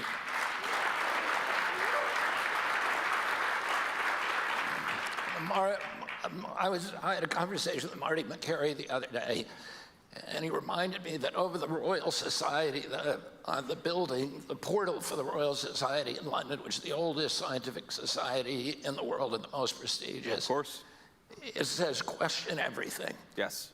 And that is, that's what science is. It's recognizing that convention is often wrong, and that the people who make advances on science, almost 100% of the times, are people who are willing to challenge orthodoxies and advance heterodoxies and talk about new ways of thinking. And that, these very ossified bureaucracies that now make up the so-called medical establishment are fortified against that kind of change. That's absolutely right. And I mean, to put a slightly different spin on it, a lot of the times the people who are discovering things interesting and new are a little weird, right? I mean, American society for a very long time had a willingness to accept unconventional, slightly odd people inside some of these industries, inside some of these bureaucracies. I mean, I've been reading a lot in the past couple of weeks about von Neumann, the Hungarian scientist who came to the United States and was very important in the Manhattan Project.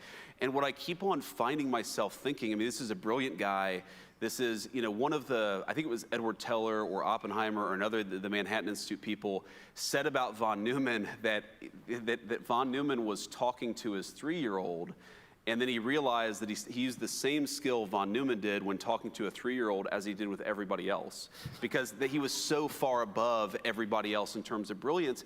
But then you read about this guy, and I think to myself, half of the shit that this guy said would have gotten him canceled, or would have gotten his career ruined, or would have had his life ruined. There is no way that this country is going to advance unless we're comfortable with people who are willing to challenge orthodoxy. And that's what I think got so broken, not just about the scientific bureaucracy, but probably it was worse in the scientific area than in most other places, is we've got to be comfortable challenging some of these old orthodoxies. And part of that is welcoming people who are a little unusual, because unless you do that, like, you're not going to solve America's problems with McKinsey consultants who say everything the right way all the time. No offense for the McKinsey consultants, because but many of whom are very brilliant people, but like you need the consultant mindset. You also need the person who is just thinking about an idea because it's interesting and it's fascinating and it's not being focused on enough in the right way. You and I have talked a lot about Appalachia, and both of us come from families that are intertwined personally and politically in Appalachia. You're kind of a golden child of Appalachia. You came out, you went to Ohio State, right? That's right. Yale Law School, a successful, uber successful business, a best-selling author, U.S. Senator, and now Vice President of the United States. But it's almost a kind of tragic reminder of the lost potential of almost everybody else in Appalachia, not only for poor health, it's got the worst health data of any region in the country, the highest cardiac disease, the highest obesity, the highest diabetes, the highest stroke rates. but also addiction, alcoholism, and suicide. It leads the nation for those things. And so I know it's something that you've spent a lot of time thinking about. How do we, because if we can solve problems in Appalachia, we can solve them for the whole country.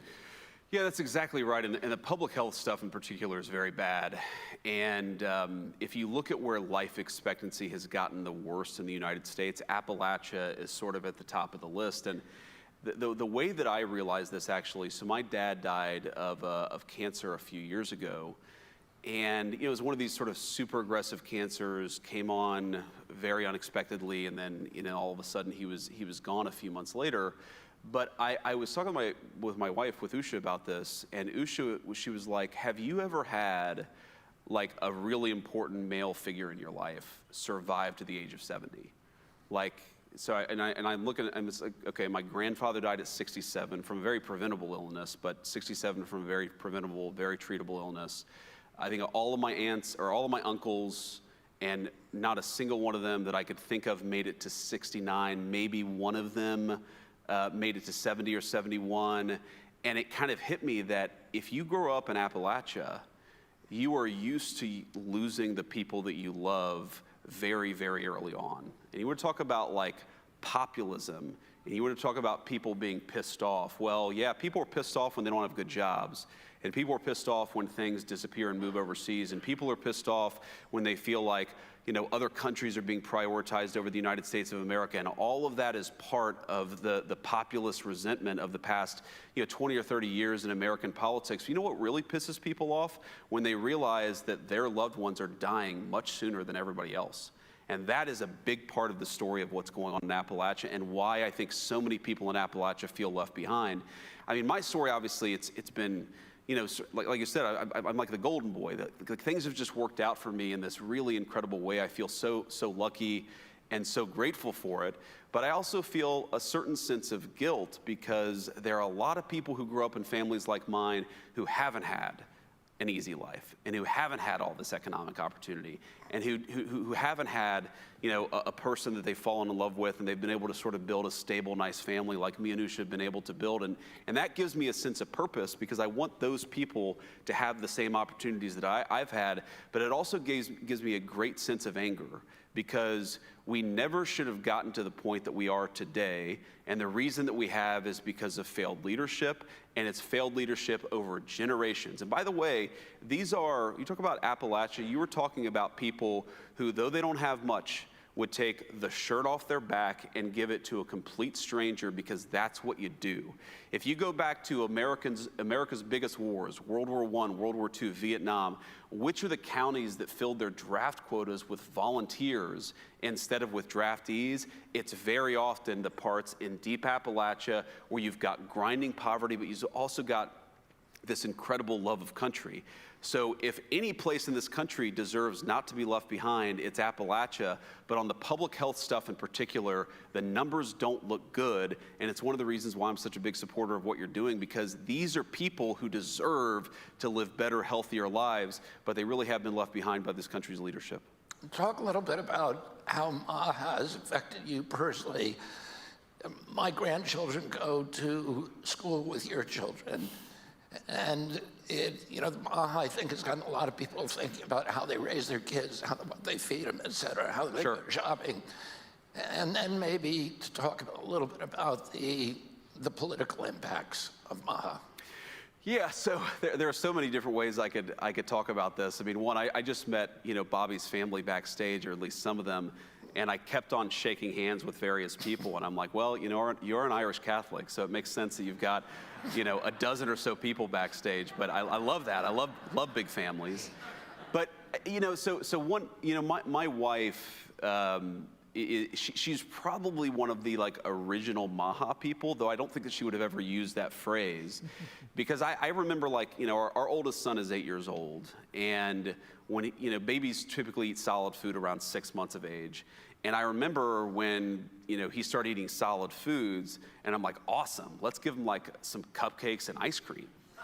And my wife was like, no, let's give him carrots and applesauce here. So she was already thinking about health and nutrition in a way that was frankly kind of foreign to me. and that I think is very common among the MAHA crowd. Like, you guys are asking the right questions. What are we putting into our bodies? Where was it sourced from? If we're eating animal-based protein, is it coming from a place where the animals are treated the right way? If we're putting medications into our body, are we actually confident that they're doing the thing that they're supposed to do, that they're safe and effective? I just think this whole thing is about asking very critical questions about what we're putting into our bodies, into the bodies of our kids. And it's really affected me in a very profound way, and how I think about my own nutrition, about particularly how I think about what my kids are taking. And, I'm like one of these crazy people. The one way in which I'm more instinctively MAHA is that if I have a back sprain, or I slept, weird, and I woke up with back pain, I don't want to take ibuprofen. Like, I don't like taking medications. I don't like taking anything unless I absolutely have to. And I think that's another MAHA style attitude. It's not anti-medication, it's anti-useless medication. We should only be taking stuff, we should only be giving our kids stuff if it's actually necessary, safe, and effective. And I think that's an attitude that's really beneficial to the entire country, because we do have, you've talked about this as eloquently as anybody, we do really have an obesity epidemic in the United States of America. I think a big part of that is not asking where our food comes from. We really do have medications that I don't think, maybe they're not solving the chronic disease epidemic, maybe hell, some of them are even causing the chronic disease epidemic. We got to be asking more critical questions about what we're putting into the bodies of our kids. And I don't think we were doing that until this movement came along. The job of the vice president has been called the worst job in the country. And I think we're out of time, ladies and gentlemen. I think for some vice presidents that's been true. And I know that President Johnson, during my uncle's tenure, felt that he'd been sidelined, and I think Spiro Agnew and Gerald Ford felt the same way with Nixon. But then you had presidents like, you had Vice President like Dick Cheney, who seemed to be actually running the country, and then you had these, relationships with... Not very well, it turns out. Yeah, we agree on that. But Al Gore and Bill Clinton and Mondale and Carter, who had close personal friendships, you have an amazing job because you have a president who clearly puts tremendous faith in you. He relies on you. He's given you an extraordinary retinue of responsibilities. Talk a little bit about how your relationship with the president has evolved. Yeah, that's a great question. And it's clear to all of us in the cabinet how much affection that he has for you and how much he relies on your wisdom. Well, it's interesting. You're exactly right that the job of vice president is incredibly contingent on the president that you're serving under. And you could have a president who effectively just passes off big swaths of responsibility. You could have a president who delegates. You could have a president who has no trust in their vice president, Kamala Harris, and so it doesn't go very well for that particular vice president. But I think there are two ways that I try to think about my job with the President of the United States. Number one, he requires honest counsel. In other words, if I have an opinion on something, whether I agree or disagree with the administration position, it's really, really important that I talk to the president about it. He doesn't want yes men. And I think that's one of the reasons why you guys have a great relationship, is because you're always thinking about how can I actually give the president the best counsel. But then the second thing is, when the president makes a decision, your job is to execute. It's not to run to the papers and say, well, actually, I disagreed with this decision, or run to the Congress and badmouth the administration. It's to execute. And I think the reason why the president has trust in me is because, yes, I absolutely tell the president what I think about a given issue, but I also recognize I'm the vice president, he's the president, and when the president of the United States makes a decision, it's time to go and get it done. Yep. And I think in part because I get things done, right? I mean, sometimes Congress doesn't cooperate, sometimes the private sector doesn't cooperate. Like, I'm not saying any of us have a batting average of 100, but what I think all of us who have earned the president's trust do is that when the administration makes a decision, when he makes a decision, we actually go out and get it done. And that's that's why this job has been so empowering for me, is because the president trusts me. He knows I'm going to give him honest counsel. He knows that if he asks me to go get something done, I'm going to try my best to actually go and do it. And that's why we have a good partnership. I think that's why the administration has been so effective this time around, is because there are a lot of people with a very wide diversity of opinions, but we get out there and we try to do the best job for the American people and the President of the United States. And because of that, there's a lot of trust and there's a lot of affection in the cabinet. I mean, you've seen this, I've seen this, but when we're sitting in there and the cameras are off, and we're just talking about an issue, there is a deep level of affection and trust between all the senior members of the team. I don't know how it's possible to do this job without it, but I know it's why we've been so successful the past 10 months. Now we've come to the lightning round. Great. Marine Corps workout or Pete and Bobby challenge? That's tough, man. So it's I would say, I would say Marine Corps workout, especially for me. The one thing, so I can do like 5 dead hang pull-ups.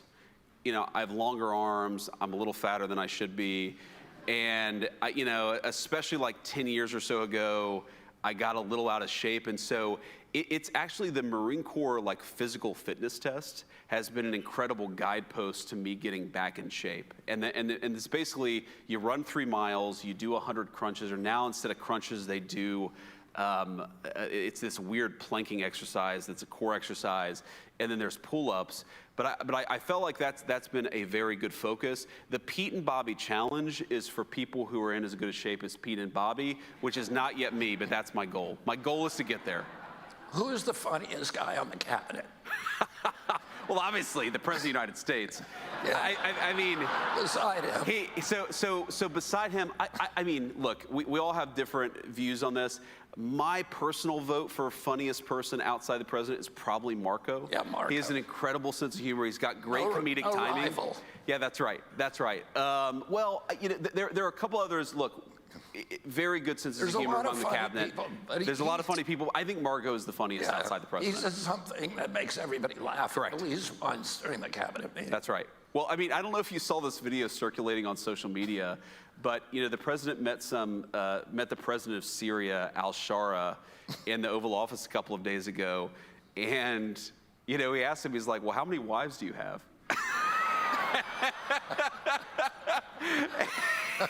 And it's just like, oh, what an amazing question. Amazing comedic timing. There are layers to it. There's like a meta humor to it. It's just, anyway, you know, but we got a lot of good humor in the cabinet. One of the funniest moments in any cabinet meeting, President Trump had them bring in a full-size picture of himself with Putin. And when they were in Hawaii, and he's very tall, and Putin was very short. Putin came up to about here, and he said, "You know what I said to him?" He said, "I've had it up to here with you."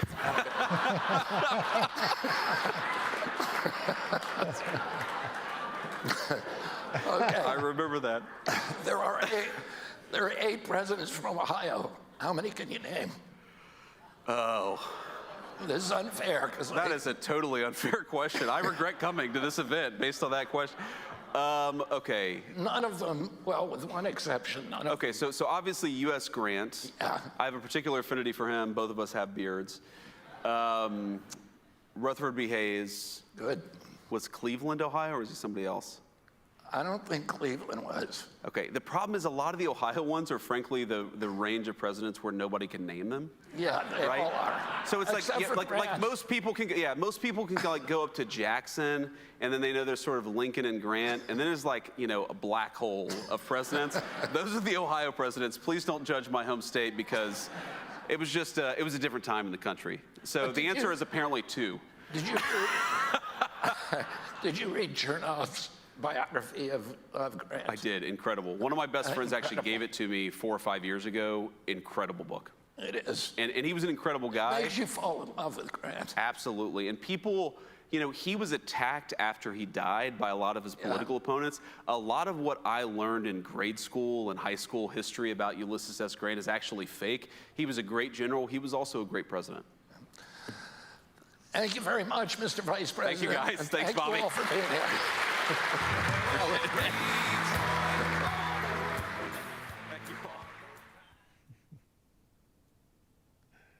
Well, well, well. So I understand if you don't trust their assessments on the health thing, but I think that is actually very important that we notice one difference, and the difference is that during COVID-19, a lot of people gave President Trump so much crap because of the joke that he made about the bleach. And I mean, to think that adults actually think that was a real thing, and that was very stupid, actually. I don't understand how to help you people, or those people, since you guys are all okay here. But, we talked about, the herd immunity whole thing, Dr. Fauci, he wasn't sure how to deal with it. I remember President Trump shutting down the airports coming flights from China. I remember Trump having to ban travel from Muslim countries, etc. And every time President Trump has tried to do something to protect us, the Democratic side is always coming against him and making them look like the bad guy, when in reality they're just covering their tracks. We learned a lot in COVID-19. And I'm glad that Robert Kennedy is leading MAHA, Make America Healthy Again. Everything on the hearing that they were going off on him, he was right about everything. So I trust him. The whole thing about Tylenol, CNN, NBC, BBC, all these people were giving him shit about it, and they were saying how blah, blah, blah, this is, some made-up stuff. And then we came out with some tweets from actual Tylenol saying that, yes, you're not supposed to take this medicine while you're pregnant. It could be dangerous for your child. And all this didn't say it can cause autism because they will get in trouble. But that is what the science is telling us today. So we're not going to ignore that part. That's just what I think about it myself. So with that being said, let me get back to this other clip that I wanted to show you guys. This is going to be Pete Hegseth. Let me see. The Secretary of War giving his little speech here. I don't know how old this is. I thought he made this before, but this is supposed to be posted 3 hours ago. We'll take a look at that and see what he says on here. Playbook. And President Trump understands this like no president since Teddy Roosevelt. The motto of my first platoon, and I think there's value, the senator himself served in Afghanistan, led men.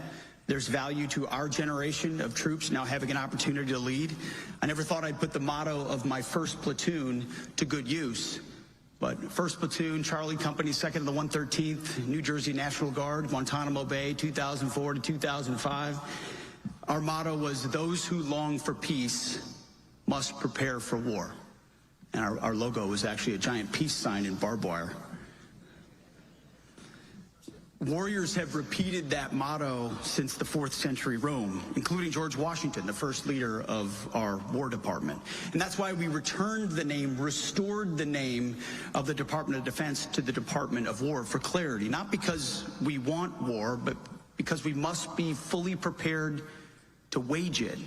And since waging war is so costly, we owe our republic a military that can win any war we fight. And our adversaries have to believe that we're capable and willing to fight and win that war, which is what leads to actual deterrence. That's peace through strength. Should our enemies choose to challenge us, they will be crushed by the violence and the precision of the War Department.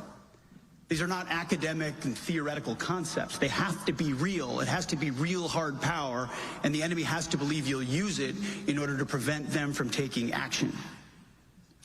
And certainly it's not theoretical right now. This feels like a 1939 type moment, or hopefully a 1981 type moment, where America needs to lead and rebuild to ensure that we maintain that peace through strength. Enemies are gathering and threats are growing. We have to prepare now. So if you're putting America first and the roadmap is peace through strength, the third ingredient President Trump has injected is good old-fashioned Indiana common sense. Common sense is back at the White House and it's back at the Pentagon. Common sense means putting warfighting, lethality, as the senator mentioned, training, discipline, accountability, readiness at the forefront of everything we do at the Department of War. That means no more social justice, no more political correctness, no more toxic ideological garbage that infected the department. As I've said before, but we repeat and we repeat because as a good old television host, you know it takes a while for it to actually sink in. No more identity months, no more DEI offices, no more dudes in dresses. No more climate change.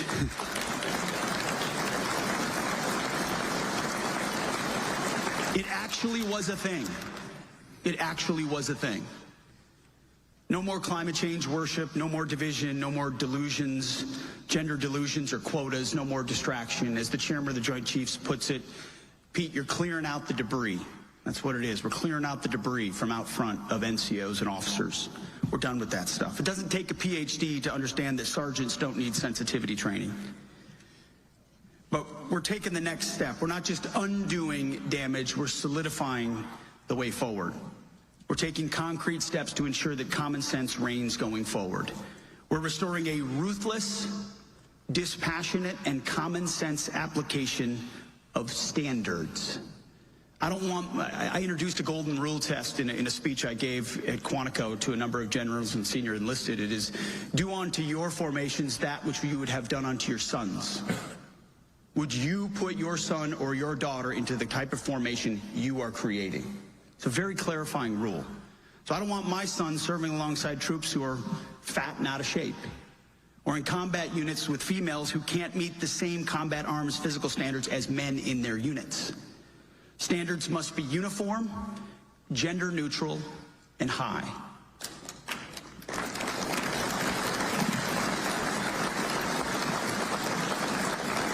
It's simple. It's colorblind, gender neutral, merit-based. I say colorblind, gender neutral, merit-based. That's what the military should be. Because if they're not standards, then they're just suggestions. Suggestions that get our sons and daughters killed in combat. And that's why I've directed every service to ensure that every requirement and every combat MOS returns to the highest male standard only. One standard across those combat jobs. If females make it, fantastic. Then they're most qualified for that position. If not, then so be it. It's not about what gender makes it into what position. It's are the standards meet the duty and the position, because a body on a battlefield or a .155 round weighs the same whether you're a man or a woman. So in line with POTUS's common sense agenda, the first item of what we're undertaking inside the Department of War is restoring the warrior ethos. So a lot of what I just said falls into the category of restoring the warrior ethos.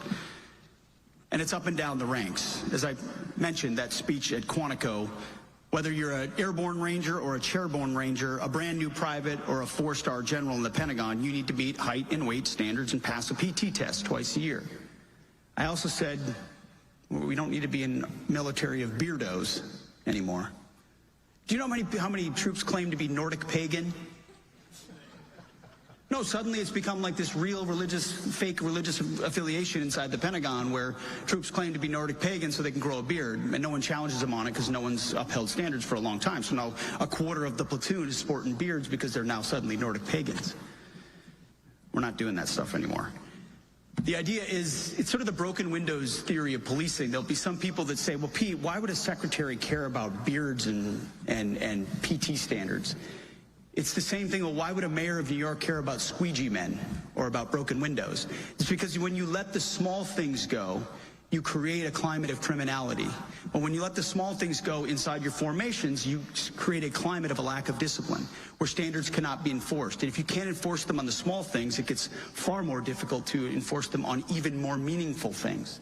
And so when commanders and NCOs are not empowered to enforce discipline and standards, instead they're called toxic. Now the entire command structure is flipped upside down. And what happens when directives have to be given in combat when bullets are flying? When you need directives to be clear and you need them to be followed. That's why those things in peacetime matter, and they become a reflex in wartime. We're also ending what has become a risk-averse culture.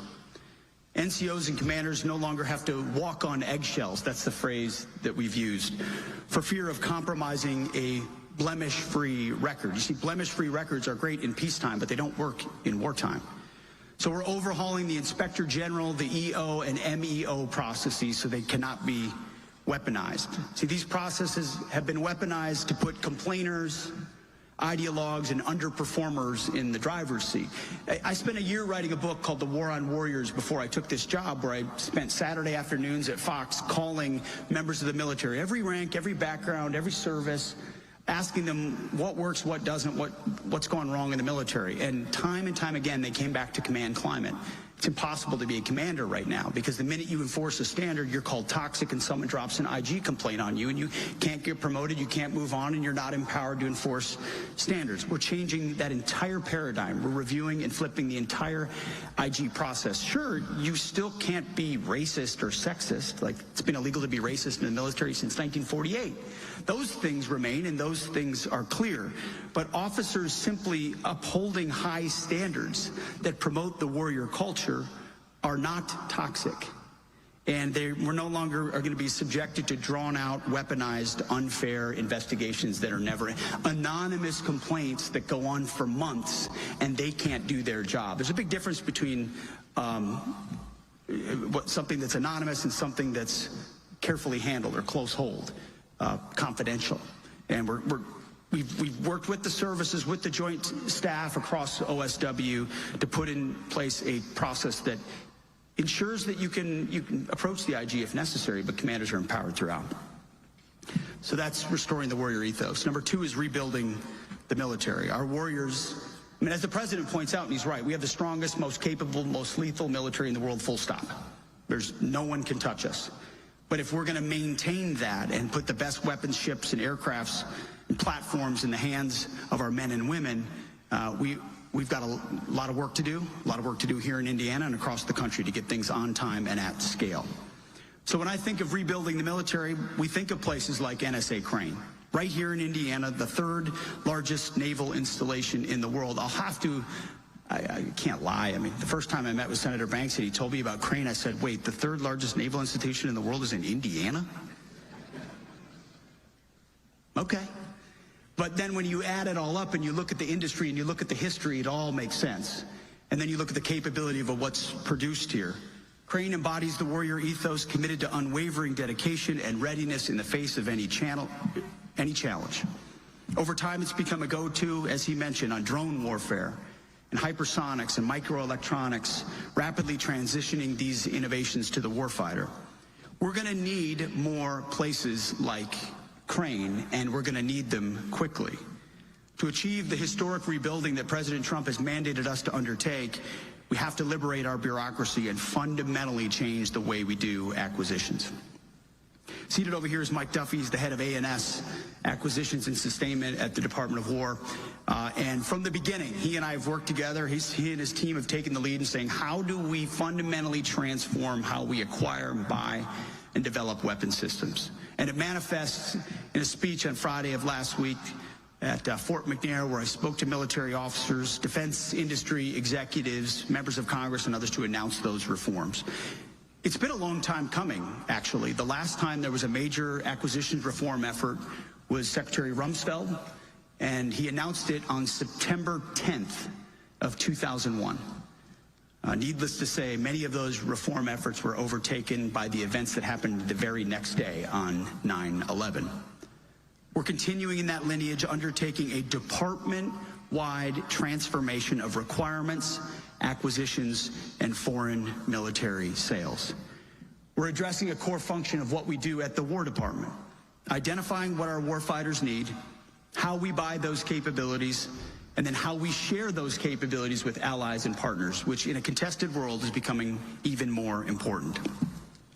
You know this. I don't have to tell you this. For far too long, our department's been bogged down by burdensome and inefficient processes, paralyzed by impossible risk thresholds and requirements, and distracted by agendas that have nothing to do with warfighting. And every dollar squandered on redundancy, bureaucracy, and waste is a dollar that could be used for something meaningful. So the objective is quite simple. Transform the entire acquisition system to operate at a wartime or warp speed footing to rapidly accelerate the fielding of capabilities and focus on results. The objective is rebuilding the arsenal of freedom. Rebuilding the arsenal of freedom. American industry and its innovative spirit are begging to be unleashed to solve our most complex and dangerous warfighting problems. By the way, this task of transformation will be a war of attrition. The Pentagon's going to fight back. The bureaucracy's going to fight back. The powerful primes will fight back. And it's our job every hour, every day, every week, every month with our team to return fire, overwhelming fire, and say, no, this is how we're changing the paradigm. We're opening the aperture on speed, on competition, on scale, on commercial first, because the warfighters need it, and they need it now. Industry needs to perceive business with the Department of War from a perspective of growth and assume risk to partner with the United States. We're talking about transformation, not toothless reform, and we're talking about it fast. Because our adversaries are not sitting idly by, and their ambitions and intentions are clear. Now is the time. Here are the 5 overarching transformative pillars for our procurement process. First, we have to stabilize demand signals. We will award companies bigger, longer contracts for proven systems so those companies can be confident in investing more to grow the industrial base that supplies our weapons systems more and faster. And that's good for big guys, small guys, and everything in between. More, faster. Second, we will prioritize the purchase of industry-driven solutions, commercial solutions that meet our need to be faster, even if it doesn't meet every requirement. It means that we're open to buying the 85% solution and iterate together to achieve the 100% solution, because an 85% solution tomorrow is a lot better than a 100% solution that is never in the hands of a warfighter. It also means there will be no non-compliant bids. Third, we will empower our program leaders with the control, expertise, and authority to direct program outcomes, move money, and quickly adjust the priority of required system performance to deliver on time and under budget. Fourth, we will inject urgency and excellence into the defense industrial base. We're only going to do business with industry partners that share our priority on speed and volume above all else, who are willing to surge American-made manufacturing at the speed of ingenuity to deliver rapidly and reliably for our warfighters. And then fifth, we're undertaking regulatory reform, removing excessive and burdensome FAR and DFARS rules, reporting requirements, accounting standards, excessive testing oversight, and excessively long studies and analysis. Some of the things that used to take us 3 to 8 years through requirements and acquisitions now should take under a year. And we're talking budget cycle speed. Anything that unnecessarily slows down government contracts will be eliminated. So the bottom line is these changes will move us from a current prime contractor dominated system defined by limited competition, vendor lock, cost plus contracts, stressed budgets, and frustrating protests, always a protest, to a future powered by dynamic vendor space that accelerates production by combining investment at a commercial pace with a uniquely American ability to scale quickly. We're going to rebuild our defense industrial base into a new arsenal of freedom, which I know is welcome news to everyone in this room. We're committed to becoming a better customer and empowering firms that are ready to take risks, deliver on time, and innovate. So you've got the warrior ethos, rebuilding the military, and finally, of the 3 internal reforms at our department, reestablishing deterrence. You all know for far too long, especially under the Biden administration, the military looked woke and weak, and it invited aggression on the world stage.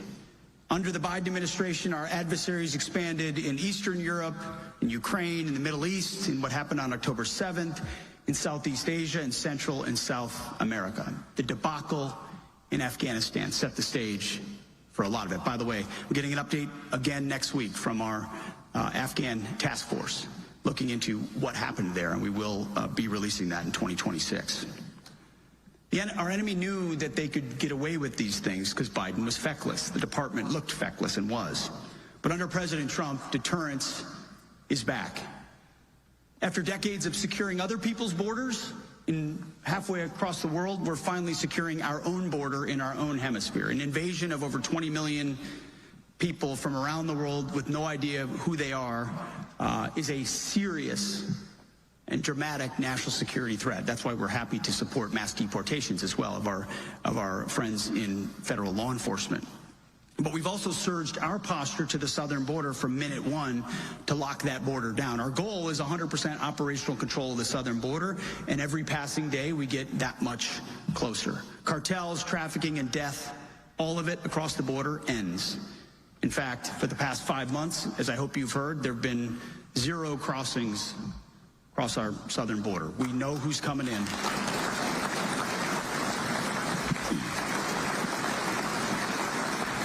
Let me tell you, the morale of the troops down there, I've gone down there a number of times to meet with the troops, to be defending our own homeland, securing our own border, in a real-world context with real authorities to do so, partnering with Border Patrol and Mexican Border Patrol on the other side is motivating.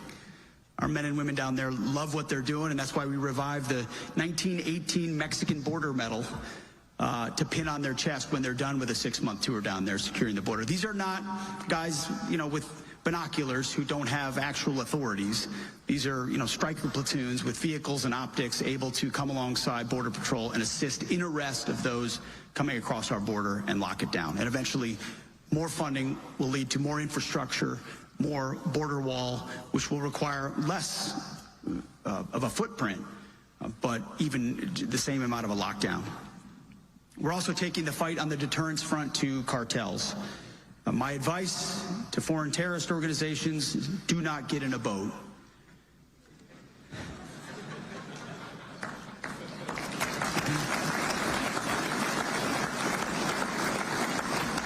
I mean, if you're trafficking drugs to poison the American people, and we know you're from a designated terrorist organization, you're a foreign terrorist and a trafficker, we will find you and we will kill you. No one is better.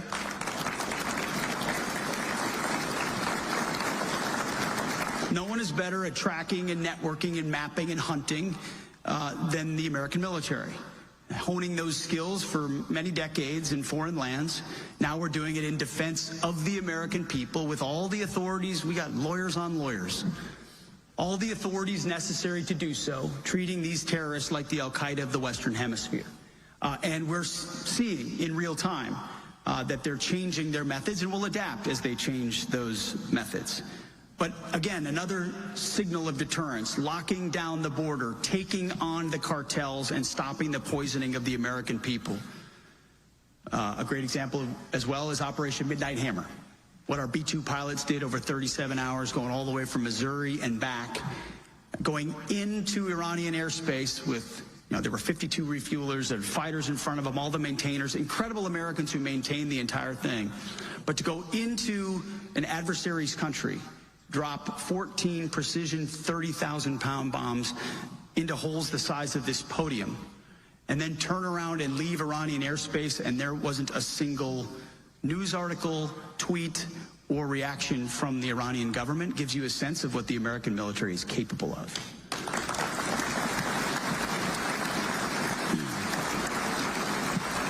No, it was one of my favorite moments when we're in the Situation Room and we realized bombers are out of Iranian airspace and all the targets have been hit successfully, and the president realizes that he gets to announce it before the world finds out, and he just turned to his assistant, we're all there, he goes, "Get me my phone." And he went, boop, and the world knew.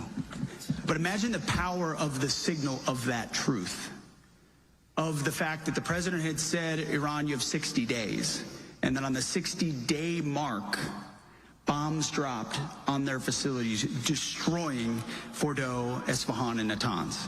60 days to the day, bombs drop. America says we'll do something, we follow through. Iran, he's said from the beginning, Iran will not have a nuclear weapon. He gave them 60 days. They didn't comply. The B-2s took care of business. The world sees that America's word matters. Another example of that that's often forgotten is the Houthis. Since, I don't know, would it be Thomas Jefferson? Our ships have been able to sail at the high seas without us accepting interdiction or pirates or those ships being threatened. The idea that freedom of navigation, American freedom of navigation was sort of taken as a given until under the Biden administration, Houthis started shooting at our ships, and I don't know, we shot a few missiles into some huts, but didn't do anything about it, just accepted the fact that we can't sail there anymore. And when President Trump came into office, he said, no, we're going to reestablish freedom of navigation. And so we dropped bombs on the Houthis for 45 days until they cried uncle, and now our ships sail wherever we want.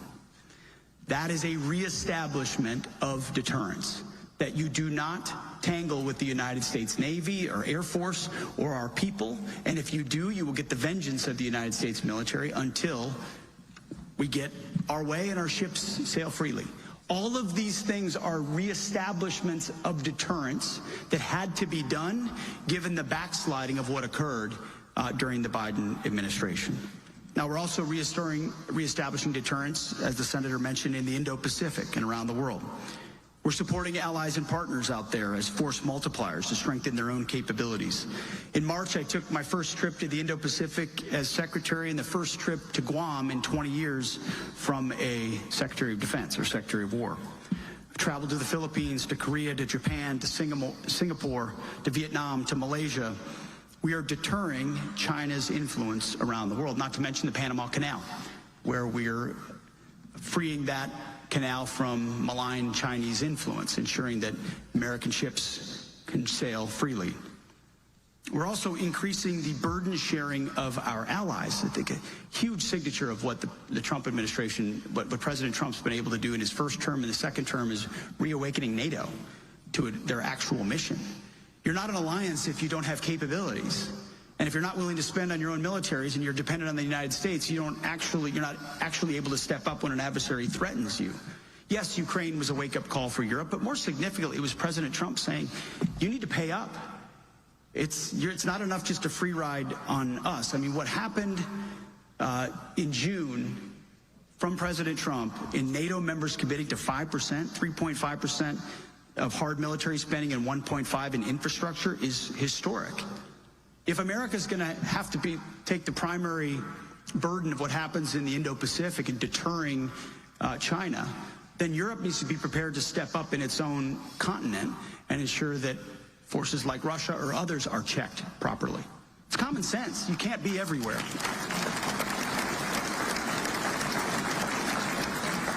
And finally, I'll end again kind of where we started with the defense industrial base. Decades of underinvestment and nonsensical bureaucracy and unstable demand signals have left us at a place where we're too reliant on too few, and what we do get is, yes, exquisite, but can't scale. We're just at a point where if we needed to rebuild, as we are right now, the arsenal of freedom, we have to make fundamental changes. So we're revitalizing American industry broadly. President Trump is through his golden age. And at the Pentagon, we are ensuring that we maintain the most powerful military in the world. You can talk strategy all you want about homeland and hemisphere and deterring China and burden sharing.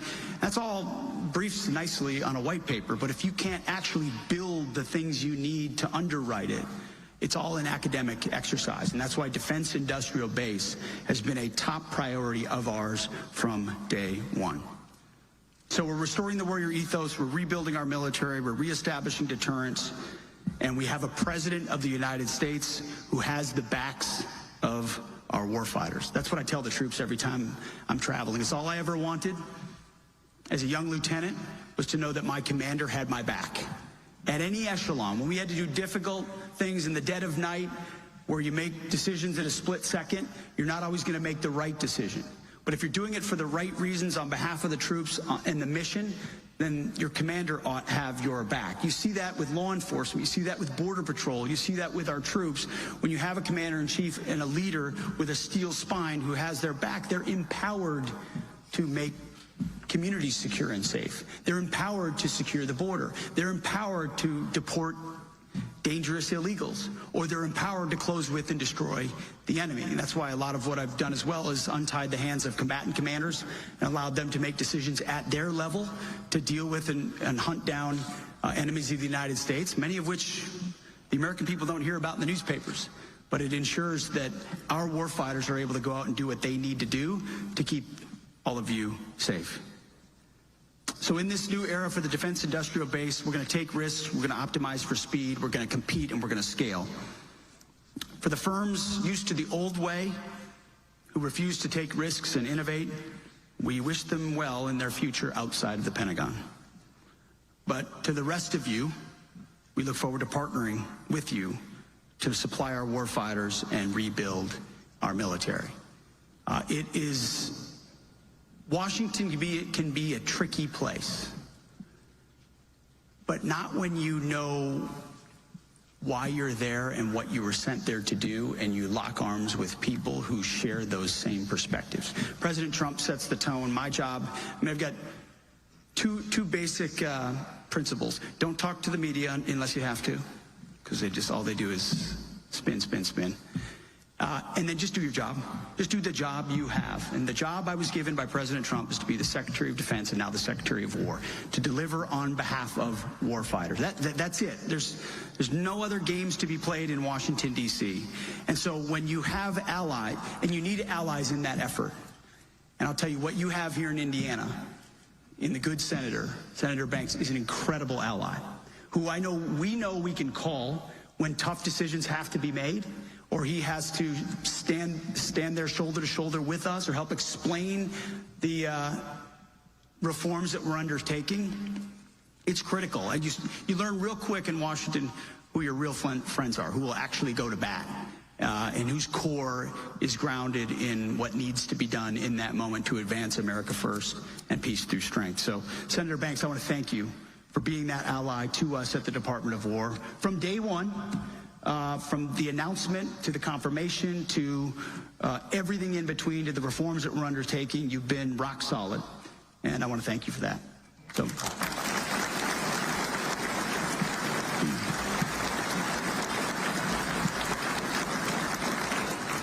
So there's so many defense executives out here who make exquisite and important things that we utilize. Thank you for what you're doing. This ought to be a golden age for you as well. We want you to run, and we want you to run fast. We need you. We will be the most powerful force in the world 5, 10, 15, 20, 25 years from now, because we have no other alternative. That's right. There's no one else to call. No choice. You've all been around the world and back, and so have I. It's only America. It's only our arsenal of freedom. It's only our military that's going to ensure that the 21st century is a free century and that peace is maintained for the American citizens. It's only us. Now's our time to step up, and I'm honored to do my small part. Thank you very much. Well said, soldier. What an awesome guy. He is definitely making us proud. My American patriots.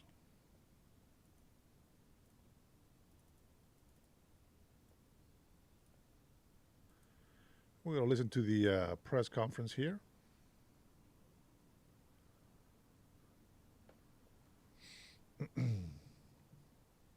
Days in a row, and it feels like. Hold on, Carolyn.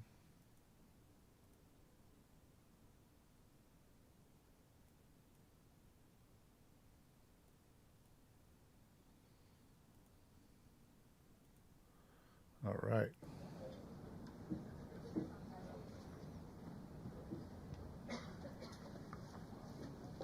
Good afternoon, everybody.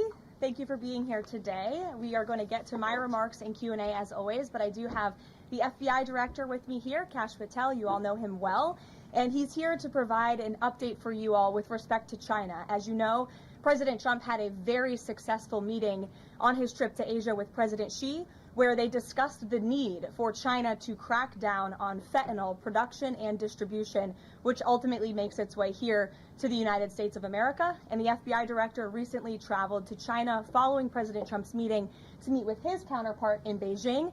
And he has a really positive announcement for the American people to share. So the president wanted me to bring the FBI director out to share that with all of you today. So Kash, please, thank you for being here. Thanks, Caroline. As Caroline mentioned, we have some tremendous news thanks to President Donald J. Trump once again for the American people. As soon as the President of the United States took office, he issued a mandate to rid America of the scourge that is fentanyl, a drug that has killed hundreds of thousands of Americans. Thanks to his leadership and direct engagements with China, we set up a framework to execute that mission 8 months ago. Attorney General Bondi immediately thereafter took steps to engage her counterpart in China at the Ministry of Public Security. Pursuant to their direct discussions, as the FBI director designated to run counterpoint on this, along with the Secretary of State Rubio and Ambassador Perdue and the team here at the White House, we set forward a path to implement the policy needed to crush the plague of fentanyl. Deputy Attorney General Blanche and our teams have been hard at work ever since, ultimately culminating in my trip to Beijing last week.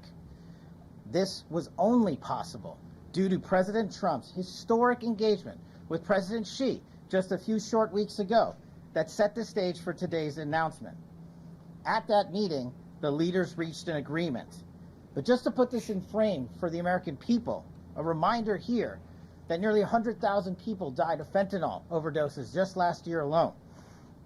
Here, this year, under this president, the FBI has seized 1,900 kilograms of fentanyl so far. That is a 31% increase from the same time period last year. To put it in perspective, that's enough fentanyl to kill 127 million Americans. Fentanyl precursors are what makes up fentanyl. While we, the interagency, the Department of Justice, have been fighting hard to seize and stop drug traffickers, we must attack fentanyl precursors, the ingredients necessary to make this lethal drug.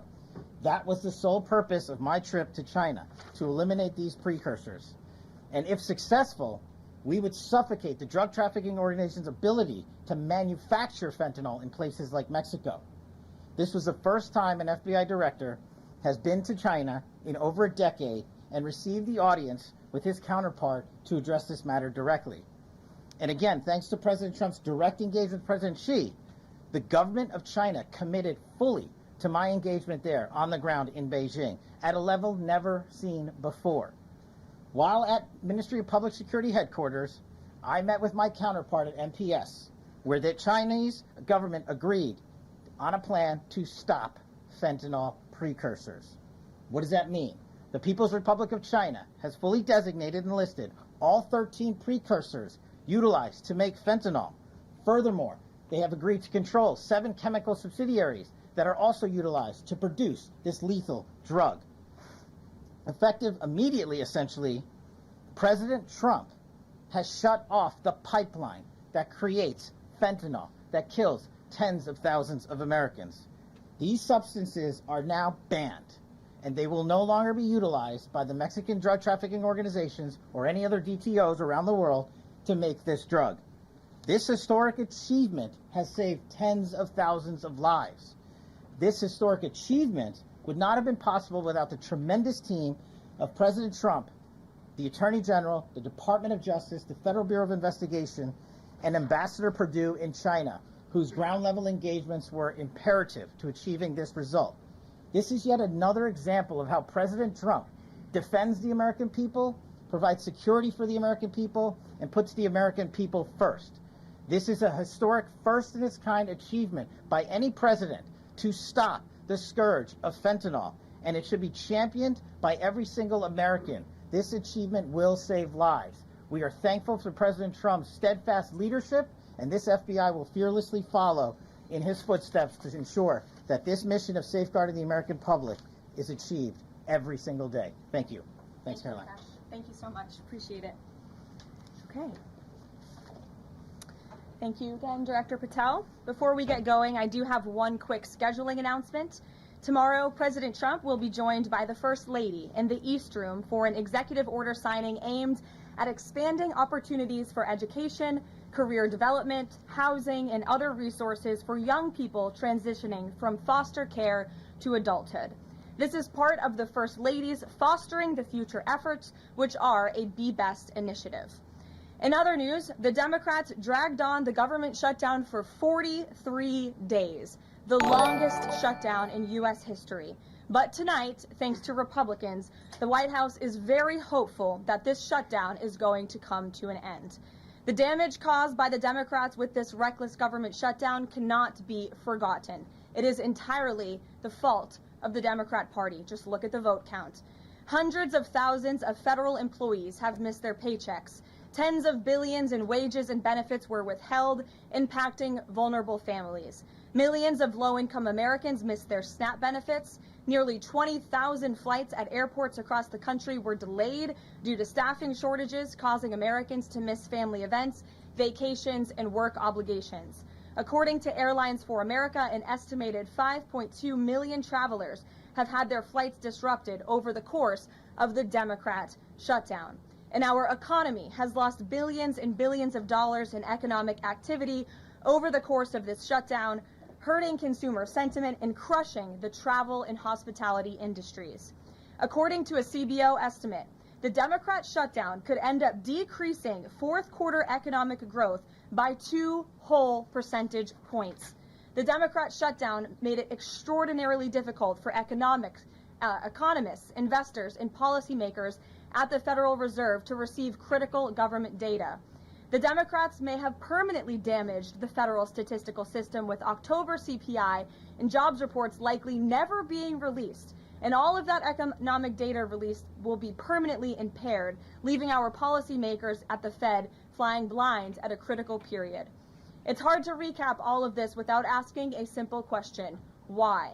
Why have the Democrats put the American people through this pain for 43 days in a row? And it feels like Groundhog Day being up here again talking about this Democrat shutdown. And the answer to that question is pure partisan politics. They started this shutdown with a ridiculous demand to force taxpayer-funded healthcare benefits to illegal aliens who broke into our country. Even after it was clear President Trump and Republicans would never force American taxpayers to pay for free health care for illegals. In fact, President Trump's One Big Beautiful Bill fixed that problem. The Democrats kept dragging this reckless government shutdown on for weeks longer to boost their turnout in an election, perhaps one might guess. That's because the Democrats are totally captured by their far left-wing base, who only care about attacking President Trump, even if it means hurting innocent Americans in our country.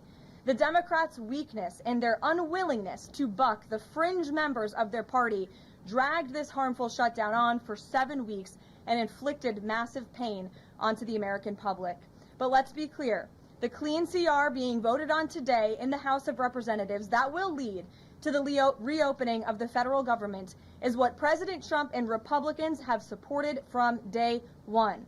Our troops, air traffic controllers, and federal employees will be back to receiving their regular paychecks. Families in need will get back to receiving their food purchasing assistance, and the people's government will soon be back open for business. President Trump looks forward to finally ending this devastating Democrat shutdown with his signature, and we hope that signing will take place later tonight. On another matter, I want to address the affordability issue that's received a great deal of media attention this past week, which is ironic because it didn't receive that much attention when Joe Biden was here and inflation was at a record high 9%, the worst inflation crisis in modern American history. And President Trump won a landslide election in part to address the affordability issues created by Joe Biden and the Democrats. And that's exactly what President Trump has done since day one of his administration. Since the first day in office and every day since, the Trump administration has taken aggressive action to fix the Biden-created cost of living issues. The notion that the same Democrats who just shut down the federal government to sabotage our economy, rob people of their paychecks, and also helped Joe Biden ratchet up inflation to 9%, are now suddenly affordability champions, that notion is completely absurd. And it's something only the liberal media would have the gall to push. But the reality is that President Trump and his administration have done so much to lower prices and increase the economic prosperity of the American people. And this president and his team of amazing economic advisors are going to keep working on this issue every single day. In less than 10 short months, President Trump signed the largest middle-class tax cuts in American history, including no tax on tips, overtime, and Social Security, which will guarantee that next year Americans are going to put more money back into their pockets. The president has completely unleashed American energy dominance to help bring gasoline prices to the lowest in 5 years, and we expect them to continue to decrease And it has also lowered energy costs overall. There is more work to do, but again, the president's deregulatory and pro-American energy agenda is absolutely going to continue to drive down prices. This formula worked in the president's first term, and we expect that it's going to work again. And this is key because we know energy costs are the #1 driver of inflation. Again, just look at what Joe Biden did to our energy industry over the past 4 years of his administration, and look at what happened to inflation as a result. Everything became more expensive. To lower prescription drug prices and healthcare costs, the president has been working around the clock on this issue. He is obsessed with negotiating these good deals on behalf of the American people to bring down pharmaceutical costs and drug costs for Americans. And he has done so on a number of fronts. You have seen him discuss that in the Oval Office several times. To fuel small businesses, lower their costs, and incentivize hiring, the Trump administration has already cut 30 unnecessary regulations for every new one on the books, which we know will save employers and small businesses across the country thousands of dollars in regulatory burdens. All of these pro-Trump policies are working, and they will continue to work. Wages are rising at the fastest pace of the start of a presidential administration in 60 years. The cost of the typical new mortgage is down by nearly $3,000 per year. There's much work to do, and this administration will continue to do it. But President Trump has already made great progress in cleaning up the economic disaster that was created by Joe Biden.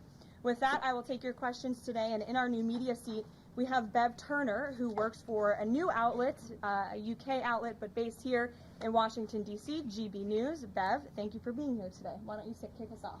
Thank you, Caroline. So the clock is ticking on the Friday deadline by which the BBC must retract and apologise for their malicious edit of the president in the documentary shown last year. The recently resigned Director General of the BBC yesterday described the organisation as the very best of society and blamed the enemies of the BBC for this outcome. Also yesterday, a senior government minister launched a fierce defence of the channel in the House of Commons, saying that the broadcaster remains a light on the hill for people all over the world. So, does the president feel that the network is taking the situation seriously? Does he believe that they've shown sufficient regret? Does this strain the relationship between the president and the prime minister? And given that the organisation is publicly funded, is the president prepared to bankrupt the BBC in his pursuit of truth and justice? Well, thank you, Bev. There's a lot of questions in one there. I will say I know the president has a very good relationship with Prime Minister Starmer. You have been there. You've seen them in their interactions. You've questioned both leaders in your time joining us when we've gone to the United Kingdom a few different times now. However, he has always been very frank when he disagrees with leaders even whom he has a good relationship with. And the BBC, being a fair news organization, is definitely an outlet. I think these two leaders would disagree. The president has made it very clear that this is a leftist propaganda machine that is unfortunately subsidized by British taxpayers, and he thinks that's extremely unfortunate for the great people of the United Kingdom and Great Britain. And I think that the president was deeply concerned by the editing, the purposeful and dishonest editing of his speech that was so clearly fake news, and he rightfully dubbed that term many years ago, and this is a classic example of that. We see it in the United States all the time. We see it now in the United Kingdom. As you know, the president's external legal counsel has filed a lawsuit against the BBC. We expect that to continue, and whether they apologize or not is up to them. Thanks for being here, Bev. Ouija. Thank you, Caroline. Sure. I have your statement about the new Epstein emails that have been released by House Democrats. Separate from why you believe the emails were made public, can you address their substance? Did the president ever spend hours at Jeffrey Epstein's house with a victim? These emails prove absolutely nothing other than the fact that President Trump did nothing wrong. And what President Trump has always said is that he was from Palm Beach, and so was Jeffrey Epstein. Jeffrey Epstein was a member at Mar-a-Lago until President Trump kicked him out because Jeffrey Epstein was a pedophile and he was a creep. And this email you refer to with the name of a victim that was unredacted now and has since been reported on in this room, so I will go ahead and say it, Virginia Giuffre. And it was CBS's own reporting, Ouija, that recently wrote that Miss Guthrie maintained, and God rest her soul, that she maintained that there was nothing inappropriate she ever witnessed, that President Trump was always extremely professional and friendly to her. And so I think it's a question worth asking the Democrat Party, and you should all go ask them after this briefing, of why they chose to redact that name of a victim who has already publicly made statements about her relationship with Jeffrey Epstein and is unfortunately no longer with us. Mary. Thank you, Karen. 2 questions on this. In the interest of transparency, why not just go ahead, release the full files on Epstein, get this all over with? This administration has done more with respect to transparency when it comes to Jeffrey Epstein than any administration ever. In fact, this administration, the Department of Justice, has turned over tens of thousands of documents to the American people. We are cooperating and showing support for the House Oversight Committee. That's part of the reason you are seeing these documents that were released today, because of the House Oversight Committee's and Republicans' efforts to get these out to the public. This administration also moved, the Department of Justice also moved to unseal grand jury testimony, which we know, unfortunately, a judge declined those requests. So this administration has done more than any, and it just shows how this is truly a manufactured hoax by the Democrat Party. For now, they're talking about it all of a sudden because President Trump is in the Oval Office. But when Joe Biden was sitting in there, the Democrats never brought this up. This wasn't an issue that they cared about because they actually don't care about the victims in these cases. They care about trying to score political points against President Trump, as we have, of course, seen with this government shutdown. And this entire thing, again, it's not a coincidence to the American people at home. There are no coincidences in Washington, D.C., and it is not a coincidence that the Democrats leaked these emails to the fake news this morning ahead of Republicans reopening the government. This is another distraction campaign by the Democrat and the liberal media, and it's why I'm being asked questions about Epstein instead of the government reopening because of Republicans and President Trump. But given your interest in transparency, Caroline, why are White House officials then meeting with Representative Boebert in an effort to try and get her to not sign this petition calling for the release of the files? Doesn't it show transparency that members of the Trump administration are willing to brief members of Congress whenever they please? Doesn't that show our level of transparency? Doesn't that show the level of transparency when we are willing to sit down with members of Congress and address their concerns? That is that's a defining factor of transparency, having discussions with members of Congress about various issues. And I'm not going to detail conversations that took place in the Situation Room in the press briefing room. Reagan. I have a question about the government shutdown. Thank you. I'm glad someone does. First, on the government shutdown, the shutdown deal reverses the administration's reps, and it also prohibits more from happening until the end of January. I'm wondering if the president had input on this element of the deal, and if he's at all disappointed that's going to reverse the downsizing of government shutdowns during the shutdown. I mean, look, I think it's about 6,000 workers total. When you look at that in comparison to the reduction in the federal workforce that this administration has done since January to get rid of the waste, the fraud, the abuse, and to reduce the size of our federal bureaucracy, we've done a lot of great work on that front, and we will continue to. But obviously, the president's main priority was to reopen the federal government and get people back to work, and that's what this deal accomplishes. There's been reports in Israeli media that the U.S. is considering building a temporary military base on the Gaza border. Can you confirm these reports?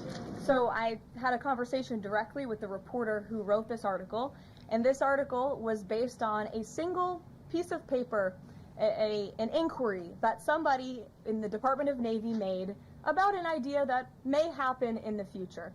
And this reporter deemed that as an official plan and ran with a story that the United States is looking into it. I checked with the highest levels of the United States federal government. This is not something the United States is interested in being engaged in. It's not something we are currently involved in right now that we will be funding. And the president has been very clear he doesn't want to see boots on the ground with respect to what's happening in the Middle East. We've made great peace. We've made great progress with the peace plan in Gaza, and we want to continue to see that move forward. But I put a comment in that story for a reason. And sometimes we see reporters take a piece of paper like this and just deem it as official policy, and sometimes that misleads people a little bit. Sure.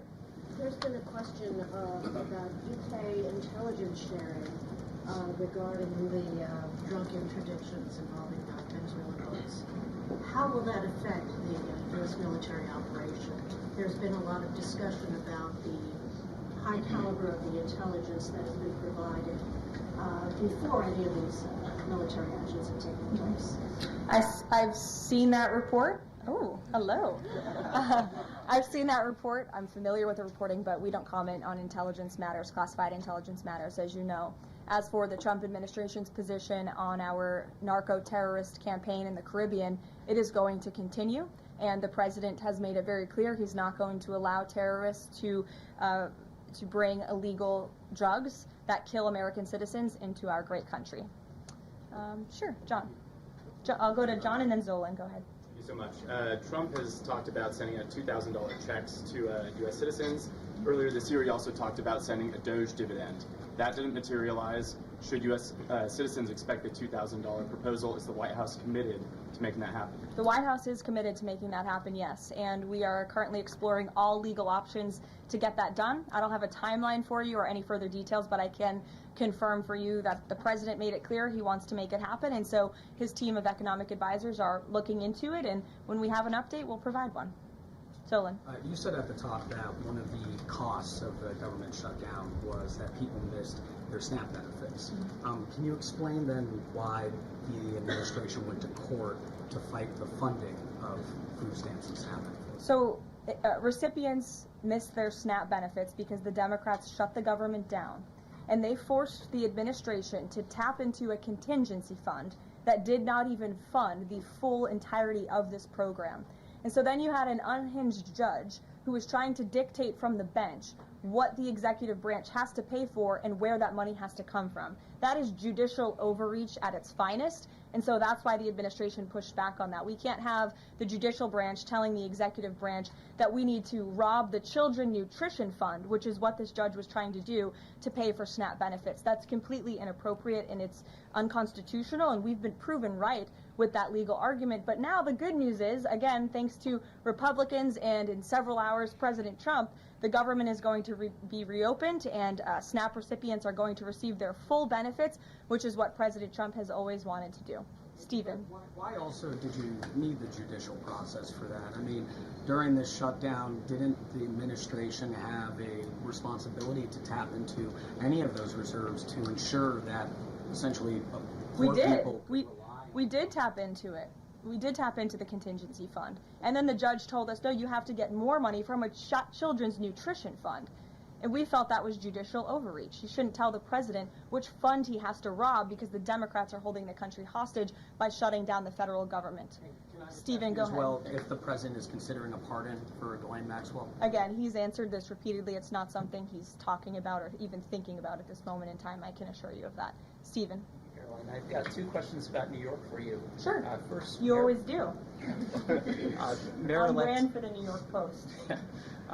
Mayor-elect Mamdani, he said that he plans to reach out to President Trump and that, quote, this is a relationship that will be critical. Does the White House have a response to this planned outreach? It's the first time I'm hearing of it. I'll let the president respond himself to that comment by Mr. Mamdani. My second question, Jack Schlossberg, the grandson of President Kennedy, announced today that he's running for Congress. He, in the recent past, has referred to his uncle, the HHS secretary, as, quote, a rabid dog, and he has said that the Trump administration is, quote, the most corrupt in American history. Does the White House have a comment on this sort of comment from a rising star in the Democratic Party? I don't even think such ridiculous comments are worth responding to. Obviously, those things are not true. And Secretary Kennedy is doing a phenomenal job bringing transparency and the gold standard of science back to our healthcare system. Eamon. Thank you, Caroline. The president's hosting a number of Wall Street CEOs for dinner tonight here at the White House. Can you give us the names of the CEOs who are going to be here and give us a sense of what the president's message to Wall Street is going to be tonight? I don't have a full list for you in front of me, Eamon. I know you've reported on some names, and we've helped you navigate whether those names were truthful or false. But I know the president actually plans to bring some of you into the dinner tonight, so you'll see for yourself in several hours if that's okay with you. And there's been some reporting that the White House is frustrated with Bill Pulte and the rollout of this proposal for a 50-year mortgage. Can you tell us if the White House is frustrated with that rollout and if the White House still supports the idea of a 50-year mortgage for Americans? This is a proposal that the president himself has commented on. I would defer you to the president's statements, and it's something that the administration is discussing and seriously looking into. Sure.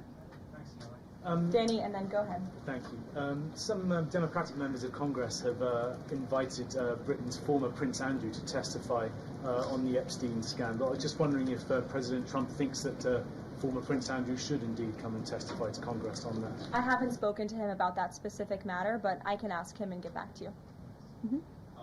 On the government shutdown, the president and House Republicans have made clear they were not going to negotiate health care strategy or policy while the government was shut down. Now, assuming that it reopens tonight, is the president intending to invite any Democrats over to have negotiations over these subsidies or any other plan to bring down the cost of health insurance? I will just add that, as you pointed out, the Democrats were holding our country hostage to try to negotiate on a healthcare system that they created.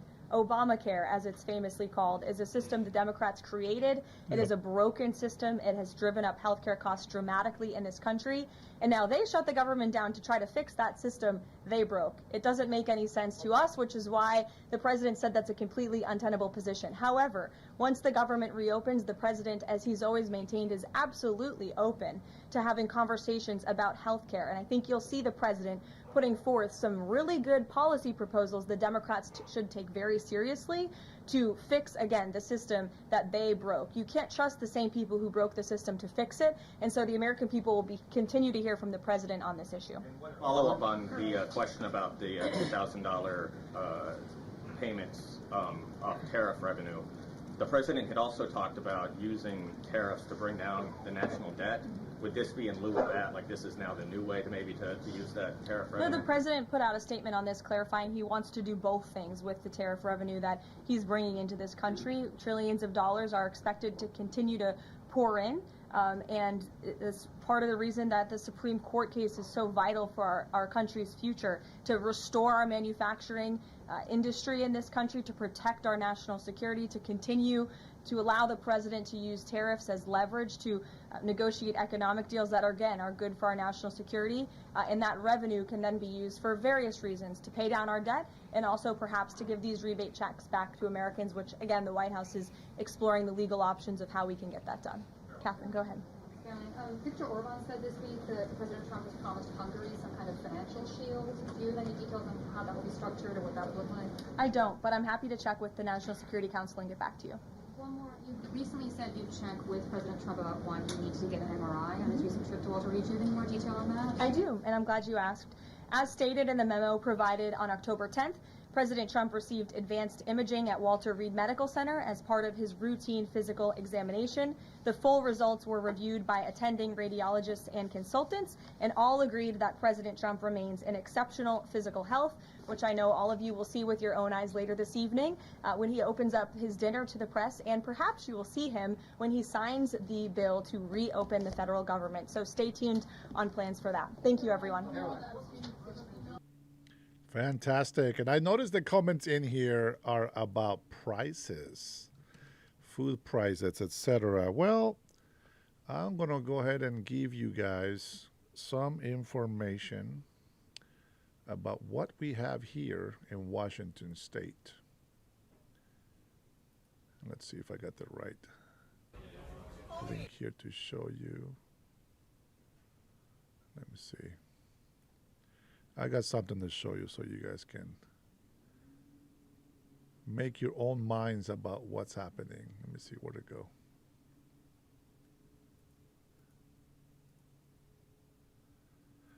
Man, I thought I copied the damn link.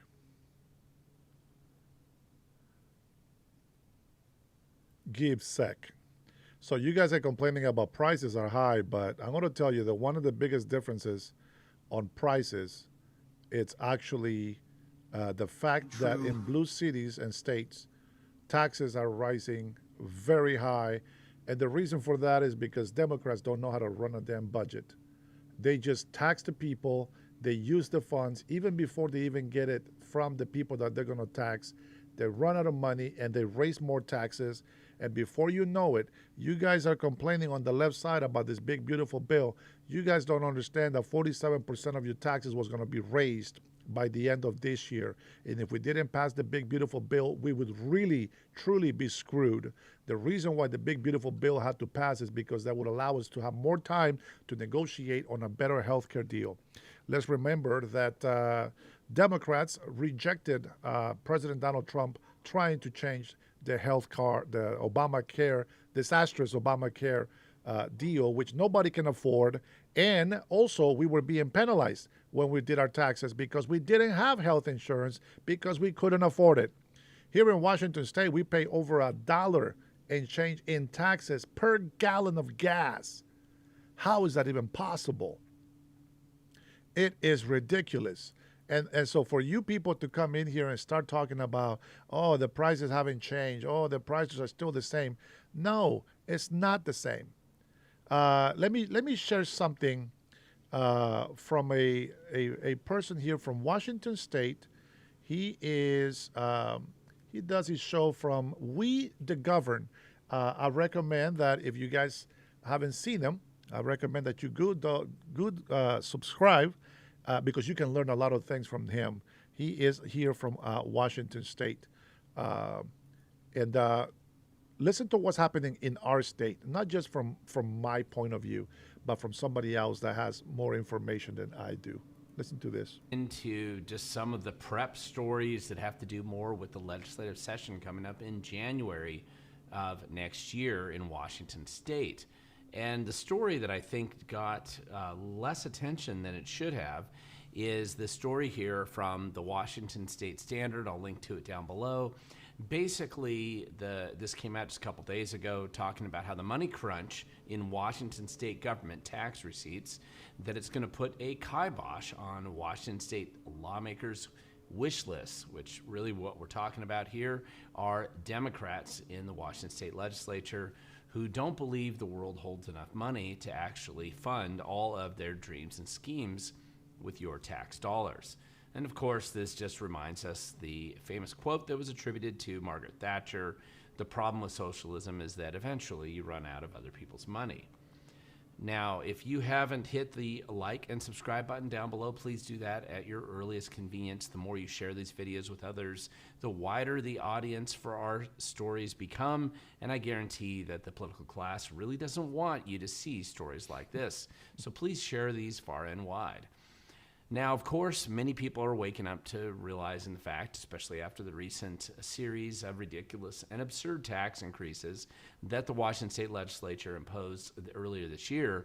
Now, suddenly, many of these people are realizing, wait a second, I don't have much left after they've taken those taxes through. On top of that, Bob Ferguson's pretty proud that he's passed every single tax that lands on his desk. And of course, it still isn't enough to cover the budget that they just passed a few months ago. And that isn't making him very happy either. And this is, of course, translating into the fact that they are running out of money, and it's far worse than they've represented. Probably this is also partially because you have the Office of Financial Management, not exactly the most competent crew in Washington State government, and it's been eroded over time. People who believe in math are largely starting to disappear from that agency. And of course, this is the same agency that just spent $752 million on a software upgrade program that won't work when they're all done, assuming they ever finish it. So we don't have the world's greatest geniuses running Washington State government, and it just seems to keep getting worse. But this story at least illustrates, I believe, and I'm very glad they at least published a story like this, talking about how there's just going to have to be some adults left somewhere in Olympia to tell them that this is going to change.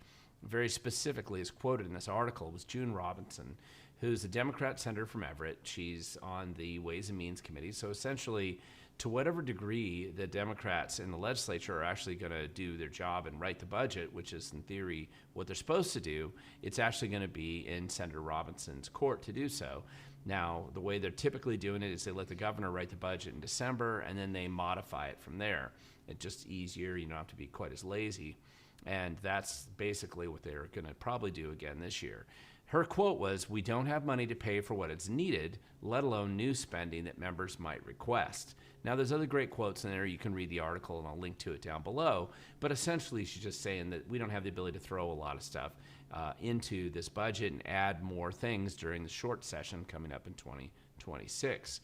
Part of this is because of another article that they wrote here a while ago, widely published a few months ago, that projected tax revenues in Washington state are dropping way below what they had forecast, at least $500 million.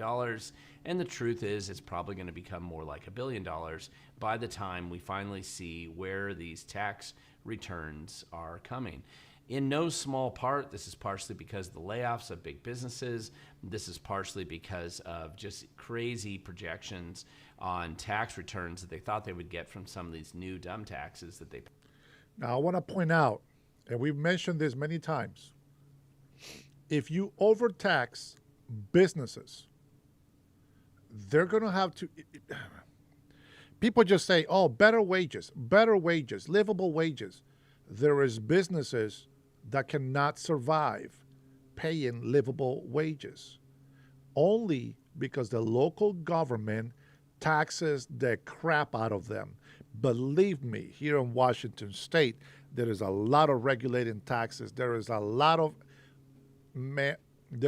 of taxes, believe me. And what they do is they think, okay, we're just going to tax this amount, and now we got money for this project. I just told you earlier. That is exactly how they do it. And then they go and use all this money, and all of a sudden, a business goes out of business. A company ends up moving. And now all those billions of dollars that they thought that they were going to get in taxes, nowhere to be found. That is the problem with socialists. Money runs out eventually. Fast. And of course, they didn't collect the amounts that they projected because we've hit the Laflin curve and it's starting to fall off a cliff, and they don't get the money that they said they were going to get. Yep. Now, this makes leftists and Democrats particularly angry because they've been living in a bubble for so long in Olympia where we've just had lots of revenue coming in, lots of tax dollars coming in, even without proposing new taxes, simply as a function of a growing tech environment and basically a friendly environment to locate businesses until these guys have gotten in charge. Now it's getting worse. So they're not happy. And part of the reason why they're not happy is they've been partying forever, for literally over about 12, 13 years now, where every single cycle, no matter what happens, they always have its rapid increase in the budget. So what would happen is they would lay out a budget one year, and then lo and behold, the revenue, the tax returns, would actually be much higher than they'd projected. So the next legislative session, they could come back, and it was Christmas all over again. They could have giveaways and kickbacks to more of their insiders and NGOs and people that can help them on their political campaigns. And this is what they've been doing now for so long that there's very few legislators left in Olympia that even know what it's like to do a budget cut, which is what it looks like they're going to have to do coming up in the next session, at least a budget cut of some kind. So that's why nobody likes stopping the party, and nobody wants to accept if you're on the Democrat. Julianne, it's easy to think that the rich people can pay more and more and more because you don't want to do your part to get a job and try harder. Let's not talk about schooling or education, because a lot of people go into debt for stupid careers like painting and design, and they don't do anything with it. Party side, that there just simply isn't going to be enough money left for all of your goofy, pointless, and wasteful grants. And so a lot of their supporters are getting very angry that they don't have access to the free taxpayer cash that they've had so easily in the past. And don't get me wrong, they're still squandering a large percentage of your taxpayer dollars on lots of stupid stuff. These are politicians, they're Democrats, and we live in Washington state. We have clowns and crooks running government, and so of course they're still wasting all your money, or a good percentage of it, doing lots of stupid things, and they're kicking a lot of that money out to their friends. But the volume is actually starting to get constrained, and this is when people start to panic, and that's what I believe we're seeing right now. Now, part of this is also, noticed there were some articles a little while ago, just over the last few days, indicating that the NGO world in America is actually having mass layoffs. They actually surged 419% just this year alone compared to last year. It's kind of a big deal, mostly because the feds are starting to cut off totally wasteful government entities like USAID and other kickback schemes. And they're digging out a lot of fraud and waste that involves the NGOs all around the country, and that includes in Washington state. One of the good quotes from this article was basically, when you shine a light on $1 billion NGO networks, they scramble, and we're seeing the panic unfold in real time. Burner phones, law firms, and retreat statements. And that also means there just simply isn't enough money to keep the same operation going. So a lot of these, basically, they're just thinly veiled fronts for political action groups. They're having lots of problems right now.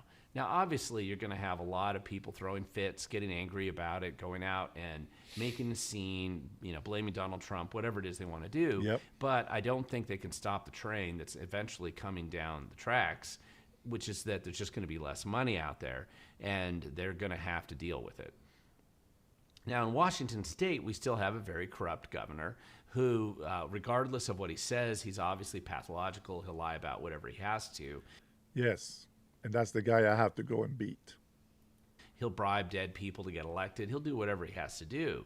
But it doesn't make it fun for him because he's got some problems. It's not what he was signing up for. He was assuming that the endless gravy train that we've been experiencing in our state was going to last forever. And now it looks like it's not going to happen.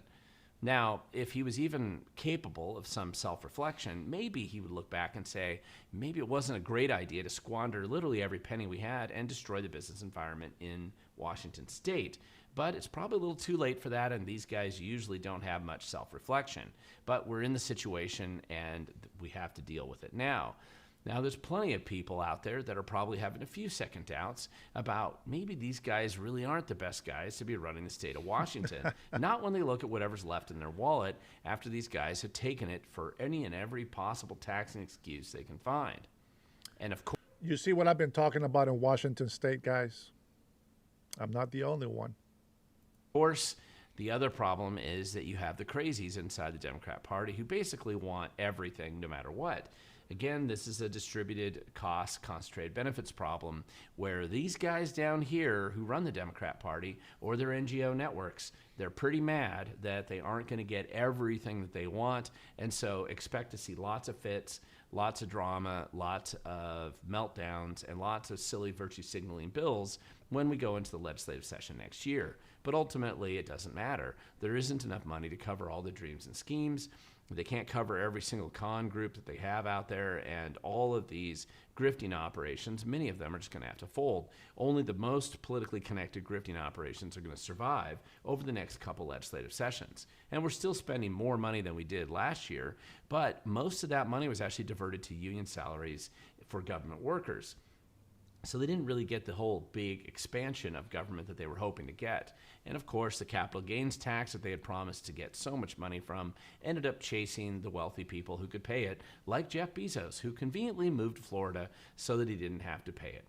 This is what's happening. This is what's going on. There isn't enough money to keep the party going. Yep. The Democrats are starting to wake up to this reality, and I'm sure it's not happy days for them at this point in time. They can always blame Trump, and that's probably their default position, but that's what we're going into looking at 2026. So I hope that this helps give you kind of some perspective of what I... Thank you, brother. He actually does a good job. He does a very good job. Very good job. Might be a little bit boring for you guys, but he is right. Now, I will say this. There is a lot of reasons why the economy is suffering. And we'll finish with this last video, guys, so you guys can go do your thing.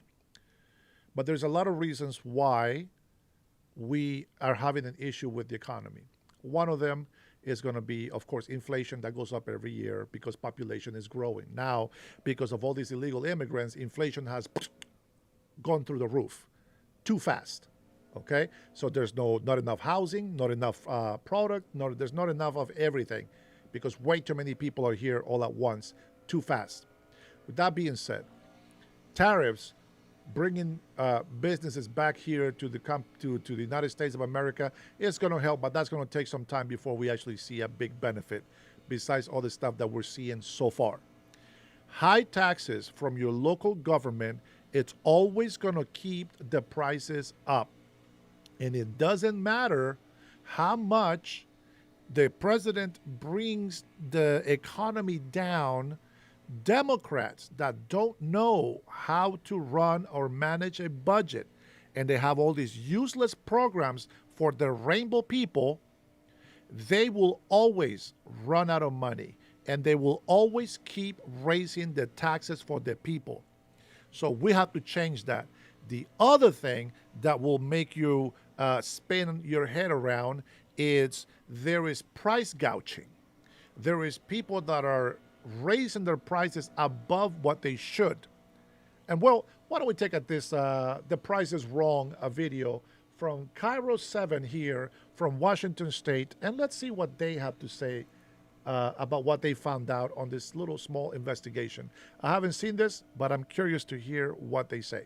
In groceries, well, this may seem outrageous, but that sale price you're seeing may not always be the actual price you're paying. But shoppers have been telling us. I see them almost every single time. Almost every time you shop, you see something wrong with your receipt. Well, I've noticed something wrong, yeah. Now, a Cairo 7 investigation reveals locally what Consumer Reports exposed nationwide. Maybe it's why fake. Sometimes at checkout, the price is wrong. Since our last Cairo 7 grocery store price checking investigation this time last year, a lot of viewers have been sending me examples of being overcharged themselves at the checkout. Some of them noticed a pattern, and we tracked down a local secret shopper who helped us and the rest of the country understand why it's happening at some local stores and what you need to look out for to make sure your price is right.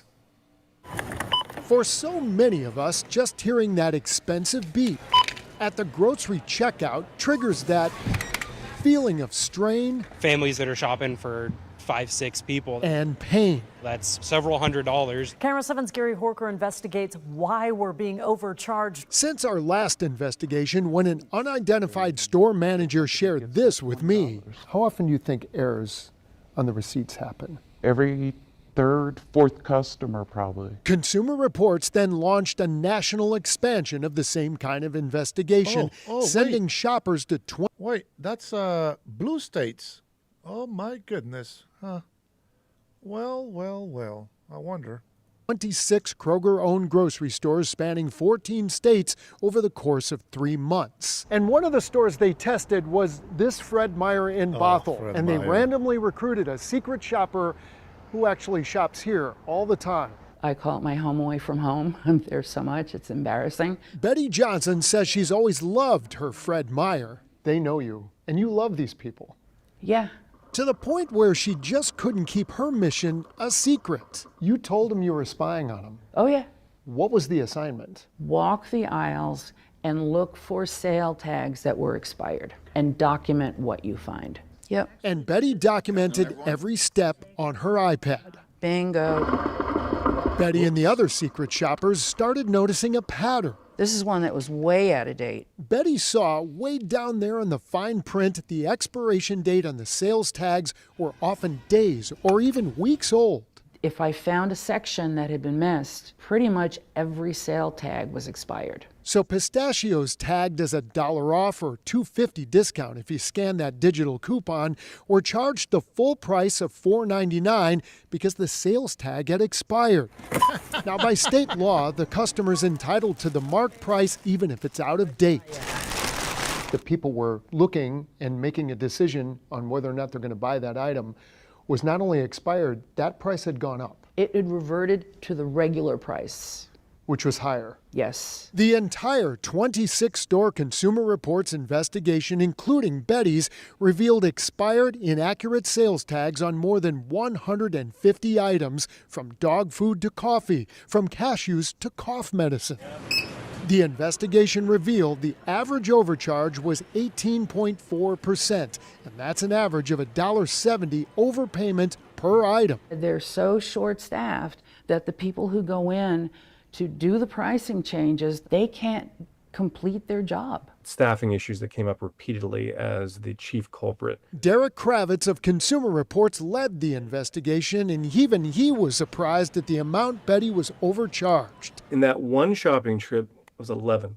She was overcharged for 11 items in one basket. in one basket. So there are a lot of pricing errors that are happening. Tad O'Neill is senior counsel of the Consumer Protection Division of our state attorney general's office. He enforces our state's consumer protection laws. It's a very successful program here, and we're very proud of the results.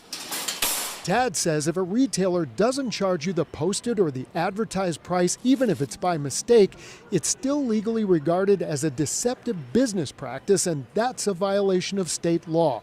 His department is here to help shoppers hold stores accountable. You can scan your documents, you can email them to us, you can actually come down to our office and hand them to us as well. But let's get back to Betty, who noticed a big difference after the Consumer Reports investigation. They've made improvements, right? It was perfect last week. And over the weekend, I went to the Mill Creek Silver Lake one. It was perfect.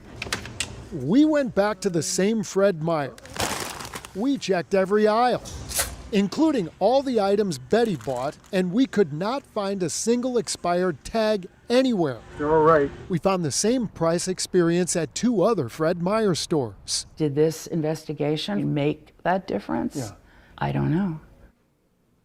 Well, it's anecdotal, but late today I got a response from the union representing the Fred Meyer workers, UFCW 3000. They told me better staffing makes a better customer experience.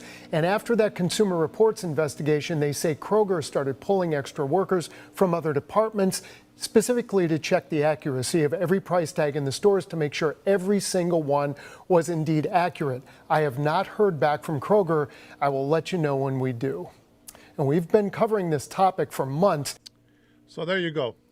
There can be problems, price gouging, etc., and you're going to find all these things that happen. That's just how it is.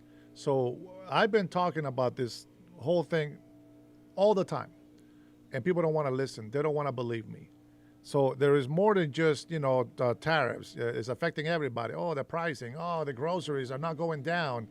Well, you know what? If you're not paying attention to what you're buying, that can be a problem. But that's not your fault. I mean, grocery stores should be, on top of it. They should be, make sure everything is updated. But it doesn't happen all the time, as you saw.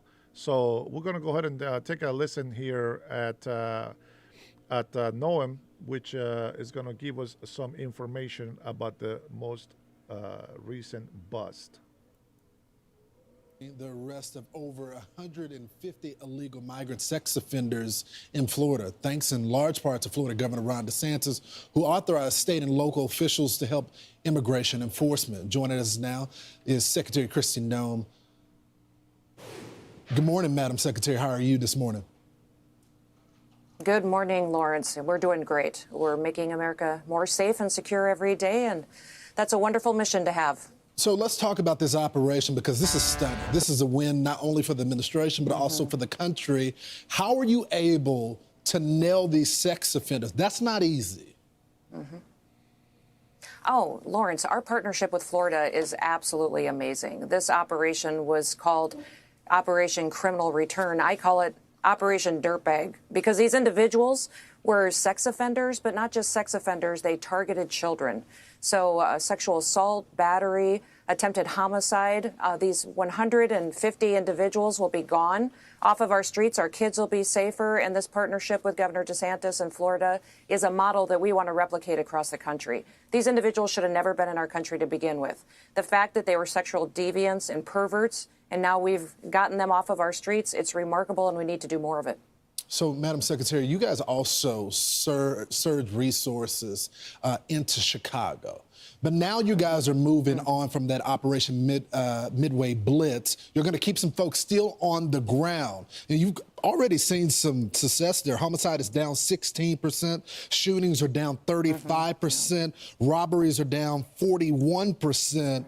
That's why I'm surprised to hear these comments from the Illinois governor. Let's play it. The people of Chicago have deserved better than having CBP and Greg Bovino in this city. But I would not say that we're now going to be free of these terrorized neighborhoods. And we'll have to continue to protect our neighbors and our friends and our families. Donald Trump doesn't know anything about Chicago. He still thinks, Chicago is someplace that's on fire, like he says about Portland. The man is demented. Madam Secretary, what's your response to that? Now, before she responds, I find it very interesting. Crime is down, meaning that it wasn't before. That's what I'm getting from. Well, Governor Pritzker's personal attacks against President Trump puts his people in jeopardy each and every day. I'm just so thrilled with the results that we've had in Chicago, and we're going to surge more resources there. We're not going to just be in Chicago. We're spreading out to other cities and continuing to do our work. I won't talk about specific operations, but we're not going to give him any relief from his political rhetoric. We're going to be in there defending these families. The significant difference that we've made in public safety in Chicago is something that we need more in many more cities. So I'm so thankful for Border Patrol, thankful for ICE that they get up every single day and they go into these dangerous situations and they protect people, put their lives on the line. Lawrence, I don't know if you've heard the statistic, but they've had an 8,000% increase in death threats against them. We've had shots fired at our officers. We've had hits put out on their heads, but they get up every day and they go do it. And remember, they live in these communities. They want to protect their neighbors, their family members. That's why they do what they do. So now that you guys are getting the bad guys out of the country, there's this debate, even amongst some conservatives, about the legal path and the visa process. Some of the people that don't want to be citizens, but they want to have visas. I want to play this exchange between the president and our own Laura Ingraham yesterday. Let's play it. And does that mean the H-1B visa thing will not be a big priority for your administration? Because if you want to raise wages for American workers, you can't flood the country with tens of thousands or hundreds of thousands of foreign workers. You also do have to bring in talent. When we have plenty of talented people here. No, you don't. We don't have talented people here? No, you don't have certain talents, and people have to learn. You can't take people off an unemployment line and say, I'm going to put you into a factory where we're going to make missiles. So, Madam Secretary, it's not just these visas, it's other visas of people, look, that want to come to the country. They don't even necessarily want to be citizens, but they're hardworking. What is the administration's position on these visas? Now, we're going to keep using our visa programs. We're just going to make sure that they have integrity, that we're actually doing the vetting of the individuals who come into this country, that they want to be here for the right reasons, that they're not supporters of terrorists and organizations that hate America. And that's what I think is so remarkable is under the Trump administration, we've sped up our process and added integrity to the visa programs, to green cards, to all of that. But also more people are becoming naturalized under this administration than ever before. More people are becoming citizens because we're not just streamlining and building some processes back into our immigration policies. We're also making sure that these individuals that are coming into our country and get that privilege, that they actually are here for the right reasons. The Biden administration let thousands of terrorists into this country. They opened the southern border. They abused our asylum programs, abused our protective programs and visa programs, and we fixed all of it. It's remarkable what President Trump has done, and it's because he's a great leader. He's a visionary, and this man is going to go down as a legend in history as our greatest president ever. Madam Secretary, how do y'all make the determination on enforcement? Because you got some folks that have clearly broken the law when they cross the southern border, but they're not the worst of the worst. And you got farmers and ranchers. You're hearing it from all over. You're even hearing it from some of my friends in ICE and Border Patrol. How do you guys make the decision on who you guys are going to target with these operations? Because that's a big debate right now. Oh, we do the same policies that we've done for years. We do investigative work, information gathering, we build a case, and then we go out and target those individuals that are committing horrific crimes against the American people. And when those people are brought into justice and who they're hanging out with, and individuals are vetted that are around them and with them in apartments or on the street to make sure that those individuals should be here as well. This Trump administration has consistently targeted those criminal illegal aliens and will continue to do that. In fact, 70% of the people that we've encountered and arrested have criminal convictions against them or charges that are pending. The fact that those individuals are off our streets today is remarkable. Thousands of gang members, thousands of cartel members, and thousands of known and suspected terrorists have been interdicted and brought off the streets. Every day I talk to victims' families who are just so grateful that every single individual that we pull off these streets that commits crimes against them will hopefully protect another family from having to go through what they did. All right. Awesome. Thank you for that. Appreciate it. I have people that say this, these people are telling lies and this and that. I'm on my other chat And you know, even when I give people a personal experience, they still says it's a lie. It's like, how the fuck you gonna tell me what my lie is if I'm telling you a personal experience that I witnessed myself? You can't tell me that's a lie, bro. If I'm living it, how are you gonna tell me it's a lie? What are you, some sort of wizard, knows everything, a little sidekick? I don't understand, man. Let's go ahead and listen to Will Kane. This guy, I've been saying stuff about Mamdani, and I think he's going to have a guest on this show. Let's take a listen to see what he has to say about what's happening here in our country. If we can put audio on. Next guest has a warning for New York and the country about Zohran Mamdani. He calls Mamdani a Trojan horse for the Red-Green Alliance. We first introduced you to this alliance months ago on this show. It's two groups you'd think have very different philosophies, but they're united in their distaste for the West. The red is Marxism. The green is Islamism. The Middle East Forum describes it as, quote, an alliance of convenience between leftists, including progressive, socialist, and communist on the one hand, and on the other hand, Islamists, Muslims who actively pursue the political goals of Islam, such as Islamic supremacism, and the punishment of those non-compliant with Islam. They went on to say, what commonalities bring these two disparate collectives together? Both leftists and Islamists hate Western countries and Western civilization, especially the United States of America. Joining me now, the son of the founding Hamas leader, Mossab Hassan Youssef. Mossab, thank you for being with us here today. First, let's just start with this. With your background and your knowledge, the Red-Green Alliance, it doesn't make any sense. How could a socialist furry marching down the streets of New York have something in common with, perhaps, Hamas? So how does it work? Is it real? Actually, they are opposing forces, and the reality is that we have been invaded. Today, we don't need Trojan horses to invade or to infiltrate our borders. We have been invaded through the internet.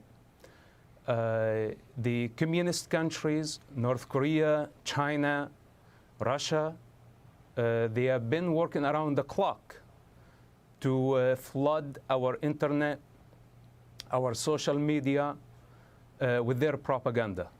So they paved the way. They created the climate for somebody like Mamdani to come and represent their ideologies. On the other hand, also we have Qatar, we have Arab oil countries, we have Pakistan, we have other Muslim countries that basically posing as white people, as Americans, and they have been spreading Islamic indoctrination through the Muslim Brotherhood, through other platforms. Now, the average American really does not understand the green and red danger. This is the job of the CIA, of the FBI, intelligence services. They understand this danger. Now, the new generation of Americans, they really don't know the history, the long war between capitalism, or let's say the United States, the West, against communism, and the real danger of such a model. Now, these two models, the Islamic and communist models, they're anti-American at their core. And they want to push America in the backseat. And they want to change the world order. This is what they are aiming to do. Now, the new generation of Americans don't see this bigger picture.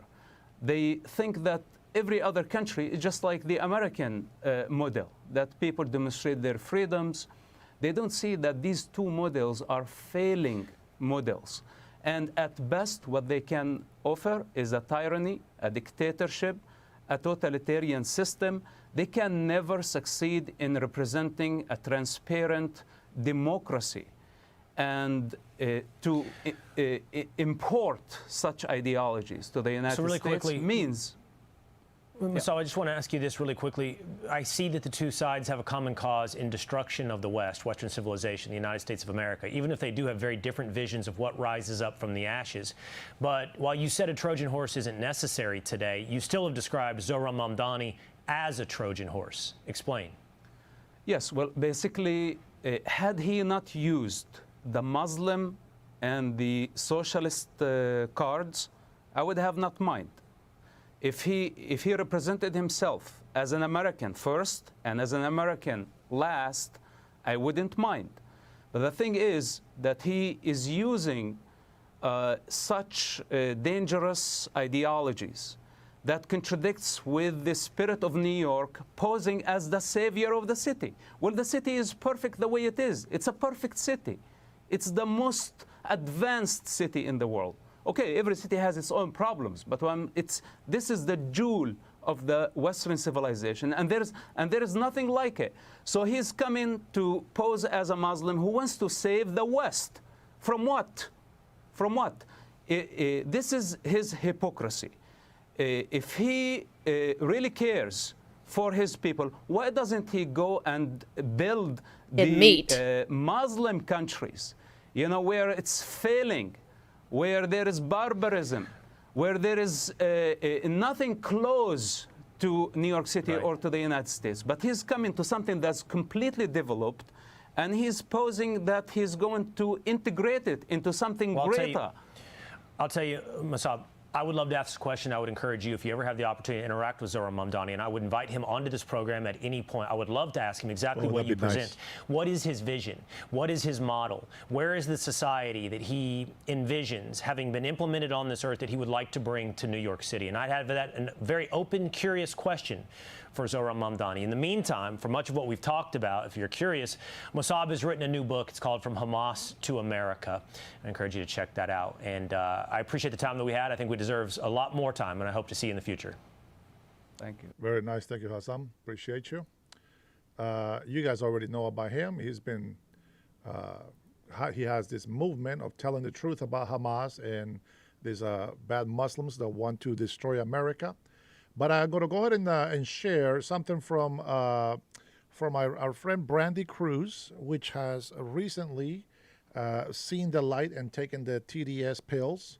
And so now she is reporting more openly against the leftist lunatics that we have here in Seattle, Washington. Now, the reason why I'm going to share this is because, you know, I've been telling you guys a lot about taxes and how blue states and cities keep blaming President Donald Trump for high prices and everything. Well, take a look at this. This one, she's talking about high taxes led to an explosion of illegal food carts. I wonder what that means. Let's take a listen. She's very bright, by the way.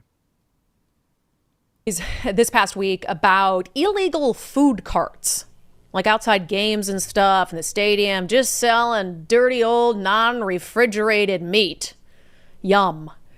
So what happens, you know, what is the consequence, basically, for running one of these illegal food carts? Here's King. It's against state law to sell food without a license. In 1974, King County made it so inspectors can write you a $250 ticket for violating this. I asked the county, how much in fines have they collected? Their answer, none. If you're not going to cite them, yeah, they'll go home, whatever.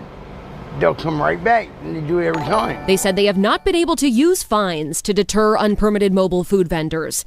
Okay, so that's how easy it is to run one of these carts illegally. What does it take to run one of these carts or a food truck legally? For this taco truck, a business like Sergio Garcia's, that's my book for license, needs up to 5 licenses or permits. All this is my license and everything. That's a big book. To sell food legally. My permits. Money per year do you pay to follow the law? Some more than $50,000. $50,000 in fees, including taxes and insurance. And these guys, meanwhile, says nothing, not pay nothing. That is the problem. The problem is not that the illegal guys don't have to pay anything, or the fines aren't sticking, or the fines aren't being issued. The problem is how difficult the government makes it to run a business legitimately. Any questions? Any questions? That's what Democrat socialists do. They try to explain. They say they fight for the middle class, for the small business. Bob Ferguson ran his campaign on fighting for small businesses and the middle class. Bull crap. He has done nothing but to raise taxes every single time they bring a new tax bill to the floor. He ran the campaign that he was going to bring $100 million to give for police officers so that we can have more police presence on the streets. That was a lie. All the promises that they have made to the Washingtonians here in Washington State has been a lie. What is the problem with illegalities? That is exactly the problem. Those who follow the law, those who really follow the law. You notice he's Mexican or Central American. I couldn't tell his accent. But he's obviously following the steps, the law, the rules, and all this stuff. Over $50,000 just to do business. That sounds like a mafia ring to me for a freaking government. Unbelievable.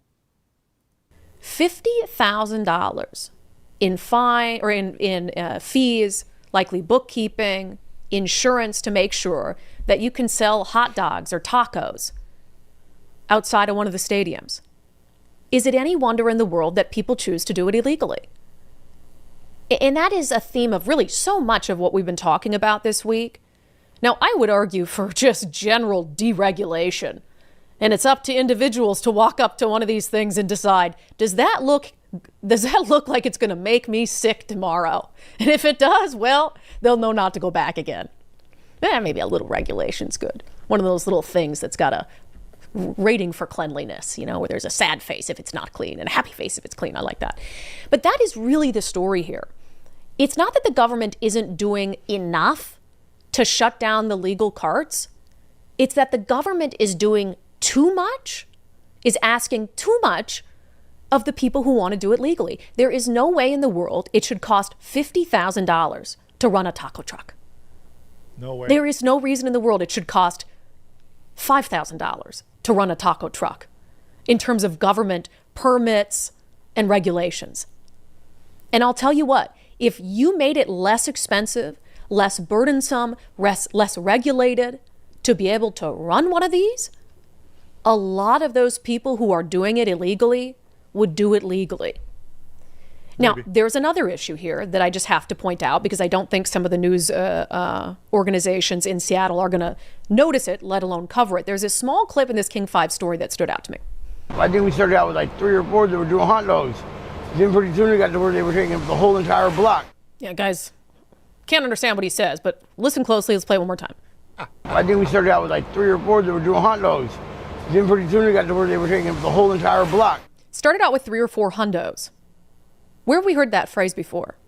Hondurans. It's short for Hondurans. That's what they call them on the street. Keep it down. We've heard it from our friend Andrea Suarez and other people who are deeply involved with the homeless situation and trying to fix it. And we've heard about them from Andrea Suarez of We Heart Seattle in the context of Hondos, Hondurans, who are slinging fentanyl on the streets. I resent that.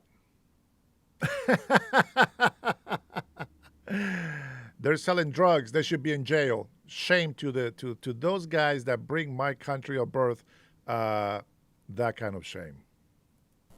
I think the chances are very, very high that the hundos that he's talking about there, that guy sells kettle corn outside the stadiums, and he's talking about the hundos that come in and set up these illegal food carts.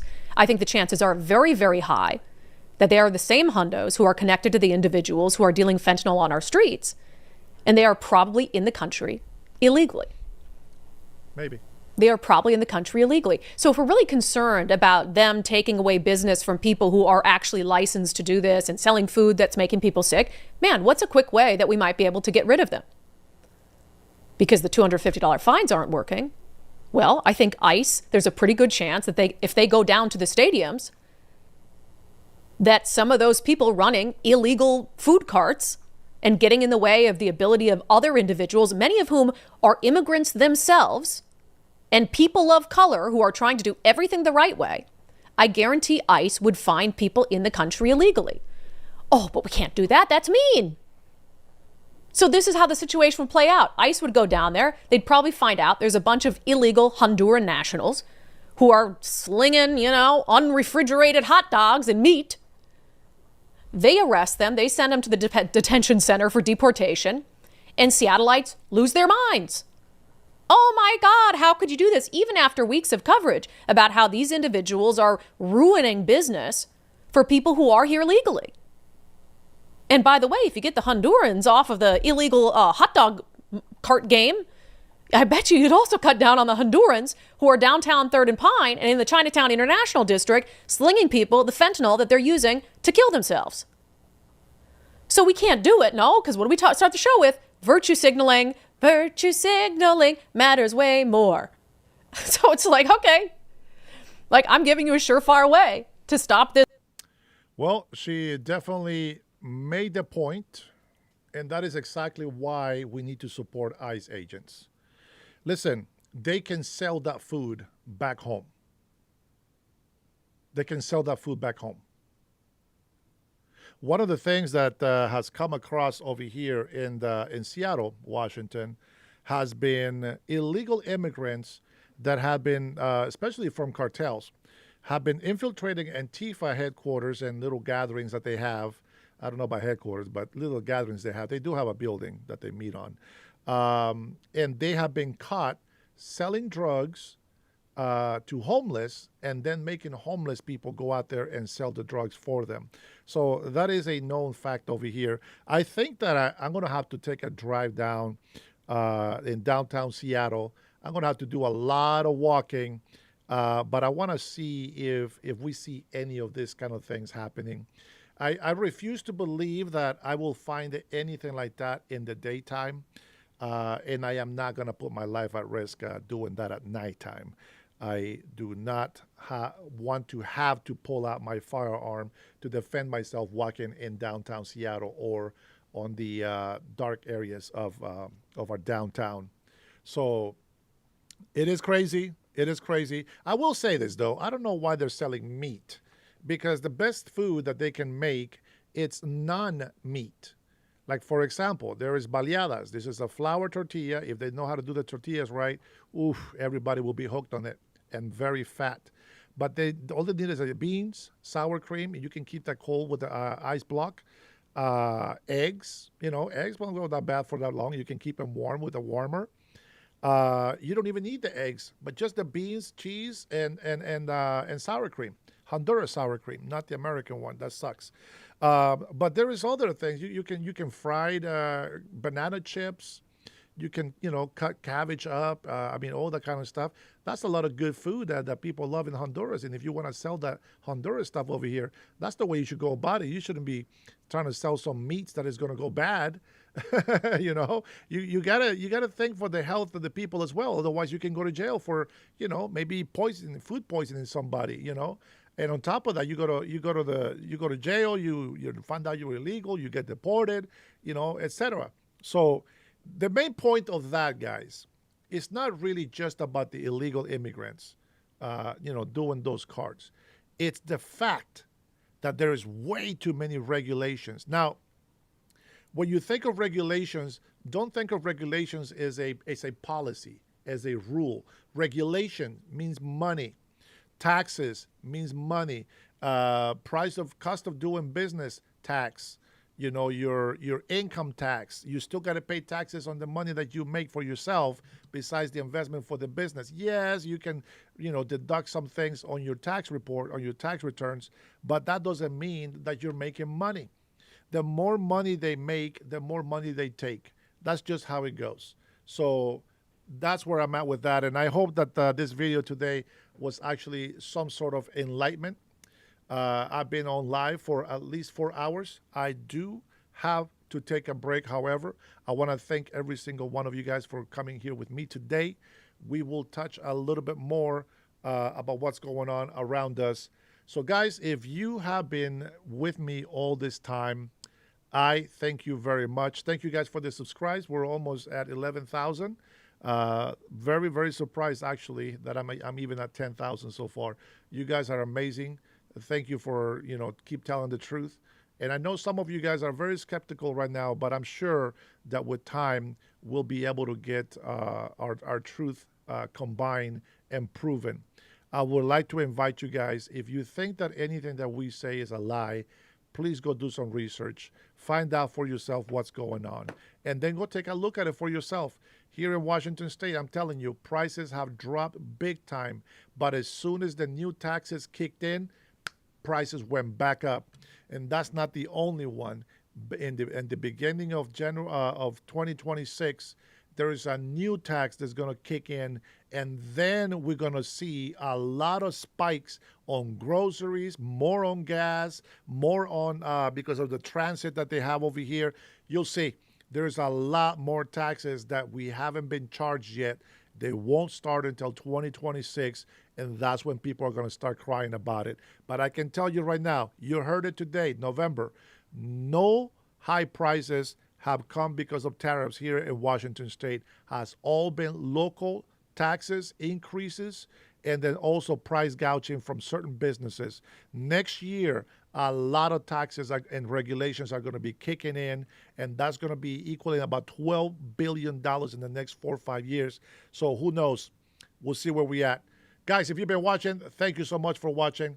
Until next time, you all be blessed. You guys take care.